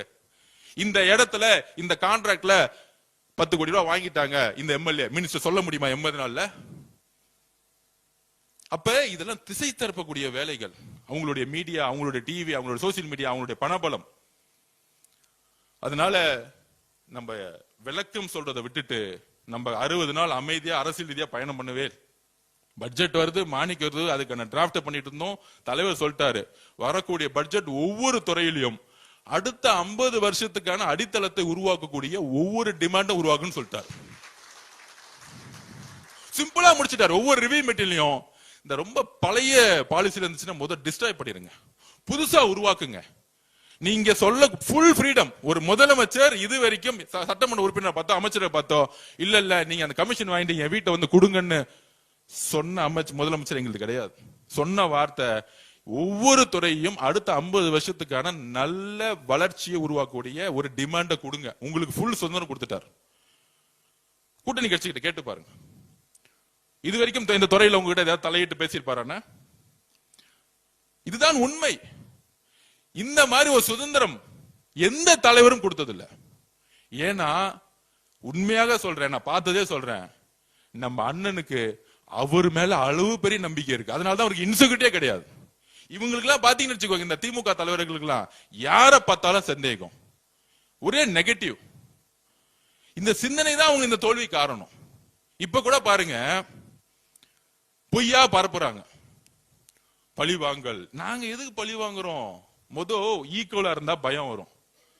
எங்க தலைவர் கிட்டத்தட்ட அங்க போய் எங்க 1000 கிலோமீட்டர்ல எங்கேயோ நின்றுட்டு இருக்காரு. நீ இன்னும் வீட்டுல உட்கார்ந்துட்டு இருக்கீங்க. வீட்டுல உட்கார வச்சுட்டோம் ஆல்ரெடி. உங்க அப்பாவே உட்கார வச்சுட்டோம். நீங்க என்னப்பா என்ன 5 நிமிஷம் போதும். சேப்பாக்க ஜெயிச்சதுக்கு காரணம் ஐஎம்மும் காங்கிரஸும். அதையும் சொல்லிடுறேன். இஸ்லாமிய சகோதரர்களுடைய ஓட்டு அதுவும் முடிஞ்சு போச்சு. இனிமேல் சேப்பாக்கத்தில் நிக்க சொல்லுங்க.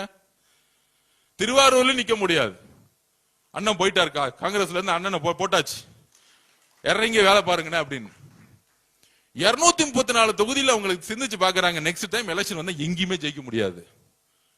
அப்ப ஒன்லி அவங்களுக்கு தெரிஞ்சதெல்லாம் அந்த கோயபிள்ஸ் பிரச்சாரம் தான். பொய்யா பேசு, புரட்சி, கொள்கை, இந்த கதையெல்லாம் விட்டுட்டே இருப்பாங்க. மக்களுக்கு இவங்களுடைய மொழியிலிருந்து வெளியே வந்துட்டாங்க. எழுதி வச்சுக்கோ, இவங்க பேசுறதே மக்களுக்கு புரியல, விலகி நின்ட்டாங்க. இந்த கைதுக்கு அப்புறம் ஆபாச நிதியை புரட்சியாளராக மாத்துறதுக்கு திமுக ஐடி செயல்பட்டு கைது செய்யப்பட்டார். 8 மணிக்கு போலீஸ் போறாங்க. தைரியமான ஆளா இருந்தா என்ன பண்ணிருக்கணும்? வீட்டை விட்டு ரூம் விட்டு 8:15 வந்திருக்காரு. இப்ப என் வீட்டுக்கும் போலீஸ் வந்தாங்க. சார் நான் வீட்டிலே தான் இருக்கேன், என்ன விடுங்க.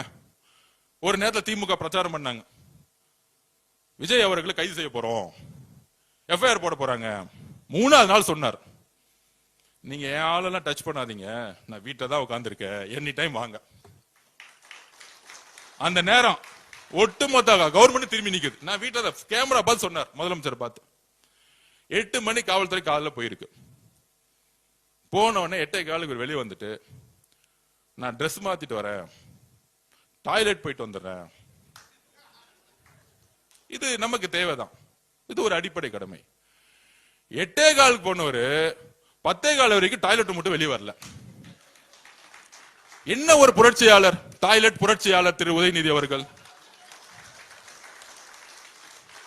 காலமும் நேரமும் எப்படி 24 மணி நேரத்துல உன்னுடைய ஆணவத்தை அடக்குது பாத்தீங்களா? என்ன தெரியுமா? அதாவது இது சிறை செல்வது நம்மளுடைய நோக்கம் இல்ல.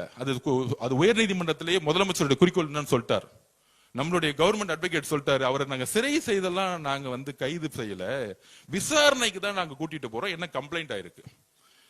சிறை செய்து உங்களை தள்ளுற அளவுக்கு தேவையில்லாம நம்ம ஜெயில வேற செலவு பண்ணணும், சாப்பாடு கொடுக்கணும், இதெல்லாம் தேவையில்லாத வேலை. அதெல்லாம் அவ்வளவு பெரிய ஆள்லாம் கிடையாது. வடிவேல் படத்துல என்னையும் ஜெயிலுக்கு தள்ளிட்டாங்க, என்னையும் ஜெயிலுக்கு தள்ளிட்டாங்கன்னு நிறைய கூட்டம் திமுக இன்னைக்கு எல்லா தெருவிலும் அப்படித்தான் சுத்திட்டு இருந்தாங்க. அதுவும் பாருங்க, உதயநிதிக்காக வேன்ல ஏறணுமே தெரியல, வரும்போதே போட்டோகிராஃபர் வீடியோகிராஃபர்லாம் போட்டுட்டு கரெக்டா வண்டியில ஒரு கொடியை பிடிச்சிட்டு நானும் ஜெயிலுக்கு போறேன்பா அப்படிங்கிற மாதிரி தான் ஒரு ஐடிவிங்க திமுக. உணர்வற்ற திமுக இன்னைக்கு. கட்சி தலைமைக்கும் தொண்டர்களுக்கும் உணர்வே கிடையாது. சும்மா போலியா உருவாக்குறது, இதெல்லாம் காசு கொடுத்து தெரியும் கூட்டத்தை கூட்டிட்டு வர்றது. அப்ப 8:15 10:15 வரைக்கும், அதாவது நேத்து ஒரு பெண்களை அருவருப்பா பேசி அசிங்கமாக பேசிய உதயநிதி அவர்கள் இன்னைக்கு டாய்லெட் 2 மணி நேரம் உட்கார வச்சுட்டாங்க பாத்தீங்களா? அதுதான் காலமும் நேரமும். உங்க ஆணவம் இருக்கு பாத்தீங்களா? உங்க ஆணவத்தை டாய்லெட்ல உட்கார வச்சாங்க பாத்தீங்களா? வாழ்க்கை முழுசும் என்னைக்கு மறக்கவே மாட்டார் டாய்லெட்ல 2 மணி நேரம் உட்கார்ந்தது. போலீஸும் வெயிட் பண்ணிட்டே இருக்காங்க, என்னப்பா இவ்வளவு நேரம் டாய்லெட் போயிட்டு இருக்காரு. தைரியமா வந்தாரு, என்ன பண்ணிருக்கணும்? 8:15 வாங்க போலாம், விசாரணை தானே போலாமே, என்ன இருக்கு? நீங்க தான் தப்பே பண்ணலையே, உங்களுடைய மொழி எடுப்பில் நான் என்ன தப்பு பண்ணேன்? ஒண்ணுமே தப்பே பண்ணலையே. அதாவது மனிதரா இருக்கவர்கள் நம்ம தவறு செஞ்சுட்டா, ஆமா அந்த நேரத்துல நான் தவறு செஞ்சுட்டேன், நான் வருந்துகிறேன்னு சொல்லிட்டு போயிடுவாங்க. ஆகச்சிறந்த தலைவர்கள் மேடம் ஜெயலலிதாவே, ஆமா தவறு நடந்துருச்சு விட்டுருங்க. ஆனா வெளியே சிரிச்சிட்டு நான் எந்த தவறும் செய்யலன்னு சொல்றாரு பாத்தீங்களா? இதுதான் ஆணவத்துடைய உச்ச கொடுமை. நம்ம சட்டப்படி கோர்ட்ல அவரை சிறை செல்லணும் பண்ணல, நியாயப்படி பெண்கள் முன்பு யாரு தவறு செய்தாலும் கைது செய்யப்படாலும் பெண்களுக்காக எங்க தலைவர் குரல் கொடுத்தார். இதுதான் எங்களுடைய தலைவர், யாரா இருந்தாலும் சரி. இந்த மெசேஜ் என்ன தெரியுமா? இனி வரும் காலங்களில் எதிர்க்கட்சி தலைவரையே கைது செய்யறோம். இனிமேட்டு இந்த சோசியல் மீடியால இருக்கிறவங்க, இந்த மஞ்ச பத்திரிகை நடத்துறவங்க, என்ன இந்த ட்விட்டர்ல டூப்ளிகேட் ஐடி வச்சிருக்கிறவங்க, இன்ஸ்டாகிராம் டூப்ளிகேட் ஐடி வச்சிட்டு திமுக வச்சிருக்காங்களா, எல்லாத்தையும் தேடி பிடிச்சி பெண்களை நோக்கி விமர்சனம் வந்தா உடனடியாக கைது செய்யுங்க. இதுதான் தமிழக வெற்றித்தோட முதல் கொள்கை. ஊழல ஒழிச்ச மாதிரி பெண்களை அருவருப்பா பேசக்கூடிய கலாச்சாரத்தை ஒழிக்கக்கூடிய ஒரு ஆட்சியை உருவாக்கணும். அதுதான் எங்களோட தலைவர். இவ்வளவுதான் சிந்தனை. அது எந்த பெண்ணா இருந்தாலும் சரி, இதுதான் முதல் கொள்கை. பெண்களுக்கான பாதுகாப்பையும் பெண்களுக்கான செக்யூரிட்டியும், அவங்க தைரியமாக வெளியே வந்து பணி செய்யக்கூடிய எந்த ப்ரொஃபஷனல், பொலிட்டிக்கலா இருக்கட்டும், மீடியாவா இருக்கட்டும், எந்த ப்ரொஃபஷனல் தைரியமா வெளியே வரணும். அப்படி இருந்தா, அப்படி அது அவங்களுக்கு யாரெல்லாம் முடக்க பாக்குறாங்களோ அவங்க கைது செய்யப்படும். அப்ப இந்த கலாச்சாரத்தை ஒழிக்கணும். அதுக்குதான் வந்து இந்த கைது. அதுலயும் விசாரணை. ஏன் விசாரணை பண்ணக்கூடாதா? இன்னும் மன்னராட்சியா? அதெல்லாம் முடிஞ்சு போச்சு. 2026 மே 10 முடிஞ்சு போச்சு. மன்னராட்சி தூக்கி எரிஞ்சாச்சு. இங்க எல்லோரும் தவறு செய்தால் போலீஸ் கூப்பிட்டா விசாரணைக்கு போய் தான் ஆகணும். கூப்பிட்டா 10 மணிக்கு கூப்பிட்டாங்க, எல்லா அட்வொகேட்ஸ் வந்துட்டாங்களாம். பெரிய பெரிய 100 அட்வொகேட் உட்கார வச்சுட்டு எல்லாம் பேசிட்டு நான் போறேன். அதே 8:15 போக வேண்டியது தைரியமா இருந்தா. அப்ப போன பிறகு போலீஸ் ஒரு 1 hour 2 hour என்கொயரி பண்ண போறாங்க. ஏங்க பேசுனீங்க? அவருக்கு கொஞ்சம் மறதி நோய், நான் பேசவே இல்லைங்க நேத்து அப்படின்னு சொல்லுவாரு. அதுக்கப்புறம் கோர்ட்டுக்கு போவோம் சப்ஜெக்ட். ஆனால் தமிழக பெண்களுக்கு எங்களுடைய தலைவர் ஒரு உறுதியும் நம்பிக்கையும் முதல் முறையா கொடுத்திருக்கிறார். தவறு செய்தா நான் யாரா இருந்தாலும் கைது பண்ணுவேன். அதுக்கான கான்சிக்வன்ஸ் பத்தி கவலைப்பட மாட்டேன். எதிர்க்கட்சி தலைவரா நீ நைட் என்கொயரி முடியும், காலை சட்டசபைக்கு வாங்க, என்ன வேணா கேள்வி கேளுங்க, நாங்க இருக்கிறோம், எழுதி வச்சுக்குவாங்க. அண்ணா பொதுச்செயலாளர் அண்ணா தலைவர்கிட்ட ரிக்வஸ்ட் பண்ணிருங்க, இன்னுமேட்டு உதயநிதி அவர்களுக்கு தலைவர் இருந்து பதில் சொல்ல வேணாம். நான் இருக்கேன், அண்ணன் விஸ்வநாத அண்ணன் இருக்கிறாரு, செங்கோட்டை அண்ணன் இருக்கிறாரு, நம்ம தம்பி ரமேஷ் இருக்கிறாரு, இங்க இருக்கக்கூடிய சட்டமன்ற உறுப்பினர் இருக்காங்க, நம்ம பதில் சொல்லிக்கிறோம். தலைவர் போய் நேரா அவருடைய ஆட்சி பணியை அவர் பாட்டிக்கு செய்யட்டும், பதிலே சொல்ல வேண்டாம். இந்த மாதிரி கேரக்டருக்கு, இந்த ஆபாச நீதிக்கெல்லாம் எந்திரிச்சு எங்களுடைய தலைவர் தமிழக மக்களால் சிங்கிளா தேர்ந்தெடுக்கப்பட்ட நம்பிக்கை உருவாக்கி தலைவர் பதில் சொல்ல வேண்டிய அவசியமே கிடையாது. பதில் சொல்ல கூடாது. தயவு செஞ்சு தீர்மானம் போடுங்க. இனிமேட்டு எதிர்க்கட்சி தலைவர் எந்திரிச்சு சட்டம், அண்ணன் நீங்க தானே அவைத்தலைவர், நீங்க தயவு செஞ்சு சொல்லிடுங்க, நீங்க எந்திரிச்சு பதில் சொல்லுங்க போதுன்னு. இல்ல நம்ம ரமேஷ் போதுன்னு, நாம போதுன்னு, அண்ணன் இருக்கிறார், விஸ்வநாதன் அண்ணன் இருக்கிறார், நம்ம பாத்துக்கலாம். அப்ப நம்ம பாத்துக்கலாம். தலைவர் வளர்ச்சியை நோக்கி அரசியலை உருவாக்கட்டும், நம்ம அரசியலை பாத்துக்குவோம். நீங்க அவரை, அதாவது திமுக காரங்க இறங்கிட்டாங்க, சொல்றாங்க எங்க பார்த்தாலும் போராட்டம்னு. ஒண்ணும் இல்ல, எங்க பொதுச் செயலாளரும் சரி, நாங்களும் ஜஸ்ட் கண்ணு காமிச்ச ஒட்டுமொத்த ஜென்சி ரோட்ல இறங்கினா மகனை ஒருத்தன வீட்டுல இருக்க மாட்டீங்க, ஒருத்தன் வீட்டுல இருக்க மாட்டீங்க. அமைதியா ஒருத்தர் அமைதியா இருந்தா ரவுடிசம்லாம் வேலைக்கு ஆகாது. பசங்க இறங்கினாங்கன்னா ரவுடிசம்லாம் வேலைக்கு ஆகாது. நாங்க அமைதியா ஜெயிச்சிட்டோம், மக்களை முன்னேற்றணும், இளைஞர்களுக்கு வேலை வாய்ப்பு இல்ல. எங்க தலைவர் என்ன பேசிக்கிறாரு, 55% இளைஞர்கள் இருக்காங்க, வேலை வாய்ப்பை உருவாக்கணும். அவங்க அரசியலா பயன்படுத்துறது மட்டும் நம்ம குறிக்கோள் இல்ல, இளைஞர்களுக்கான வேலை வாய்ப்பை உருவாக்கி முன்னேற்றம் நினைச்சிட்டு இருக்காரு. அப்படி ஒரு அரசியல் தலையீடு அவருக்கு வந்து டிஸ்டர்ப் பண்ணா, நாங்க இருக்கிறோம், மற்ற அமைச்சர்கள் இருக்காங்க, சட்டமன்ற உறுப்பினர் இருக்காங்க, இது அண்ணன் தீர்மானமாக அண்ணன் கொடுத்துருங்க. நாளைக்கு வந்து உக்காரட்டும், அவர் எந்திரிச்சு பேசுறதுக்குள்ள என்ன வேணா பேசட்டுமே. ஏன்னா 30 வருஷம் ஆட்சி, 50 வருஷம் கழிச்சு எல்லா தப்பையும் அவங்க தான் பண்ணிருக்காங்க. நீட்டு அவங்க தான் முதலமைச்சர் இருந்தாங்க. 5 வருஷம் என்ன பண்ணாரு? மு.க. ஸ்டாலின் என்ன போராட்டம் பண்ணாரு? உதயநிதி அவர்கள் மெரினா பீச்ல என்ன 50 நாள் உண்ணாவிரதம் இருந்து செத்து போறோமே ஆக்சிஜன் ஏத்திட்டு வந்தாரா? கேக்குற 50 நாள் ஏதாச்சும் மெரினால வந்து உண்ணாவிரதம் இருந்தாரா? போயிட்டு டெல்லியில உண்ணாவிரதம் இருந்தாருல்ல, அவர் மாதிரி 30 நாள் உண்ணாவிரதம் இருந்தாரா? அனிதாவுடைய இறப்புக்கு எங்களுடைய தலைவர் செல்லும் போதே என்ன நினைச்சிருப்பாரு, ஒரு நாள் பாராளுமன்றத்தில் நீட் விளக்கப்படும், அதுக்கு நான் என்னுடைய குரலை கொடுப்பேன்னு அன்னைக்கு நினைச்சிருப்பாரு அவர். அது நடக்கும், எழுதி வச்சுக்கோங்க. தமிழ்நாட்டில இருந்து வரக்கூடிய குரல் ஒரு நாள் 2029 பாராளுமன்ற தேர்தலுக்கு பின்பு இந்த நீட்டை ஒழிக்கக்கூடிய முதல் சட்டத்தை எங்களுடைய தலைவர் வலியுறுத்துவார். அது நடக்கும், அது நடக்கும். அவரை பத்தி உங்களுக்கு தெரியாது, அது நடக்கும். ஆனந்தனுக்கு தெரியும், அவர் நினைச்சா நடக்கும். அவர் நினைச்சிட்டாரு, நீட்டே இருக்க கூடாது நினைச்சிட்டாரு, நீட் இருக்காது. அதனால நம்ம ரெடி ஆயிடுவோம். திமுக காரங்க ஏ ஓய் ஆ ஊன்னு கத்துவாங்க, எல்லாம் லைவ்ல போட்டாச்சு, அவங்க எக்ஸ்போஸ் ஆகட்டும். நம்ம உறுதியா டிமாண்ட், மானிய கோரிக்கை, முன்னேற்றம், மக்கள் முன்னேற்றம் போக்கஸ் பண்ணுவோம். அதுக்கு மேல தவறு செய்தா, இந்த கிரவுண்ட்ல ஃபுட்பால் மேட்ச் எல்லாம் பாத்துப்பீங்க, ஃபவுல் அடிச்சா ஆட்டத்தை விட்டே போயிடுவாங்க. ஆல்ரெடி உங்க அப்பா தவறு செஞ்சாரு, ஆட்டத்தை விட்டு போயிட்டார். அடுத்தது அவர் புள்ள ஃபவுல் அடிச்சுக்கிட்டே இருக்கு, ஆட்டத்தை விட்டு போறாங்க. நம்ம இறங்கி ஆட போறோம். இப்ப இல்ல, அடுத்த 50 வருஷத்துக்கு தமிழக வெற்றி கழகம் மட்டும்தான் இங்க இருக்கும். அதோட சேர்ந்த கூட்டணி கட்சி இருக்காங்க. தனியார் 35%, கூட்டணி வேற வந்துட்டாங்க 20%. குறைந்தபட்சம் தலைவர் பிரச்சாரம் பண்ண 65% ஜெயிக்க போறோம். 65% எலெக்ஷன்லாம் வச்சிருச்சு, கவலையே படாதீங்க. முன்னாடி தலைவரை கூட்டிட்டு போயிட்டு பிரச்சாரம் பண்றதா பிரச்சனை. அண்ணா வாயில சொன்னா கூட்டிட்டு போயிட்டு இட்டுன்னு வரதா பிரச்சனை. இட்டுட்டு போயிட்டு இட்டு வருது. இப்ப பிரச்சனையே இல்ல. கரூர் வந்தாரு, 5000 போலீஸ் பாதுகாப்பு கரெக்டா கொடுத்தாங்க. எந்த வழி மறுக்கப்பட்டதோ அதே வழியில ரோட் ஷோ பண்ணார், அதே இடத்துல பிரச்சாரம் பண்ணிட்டு வந்தார்.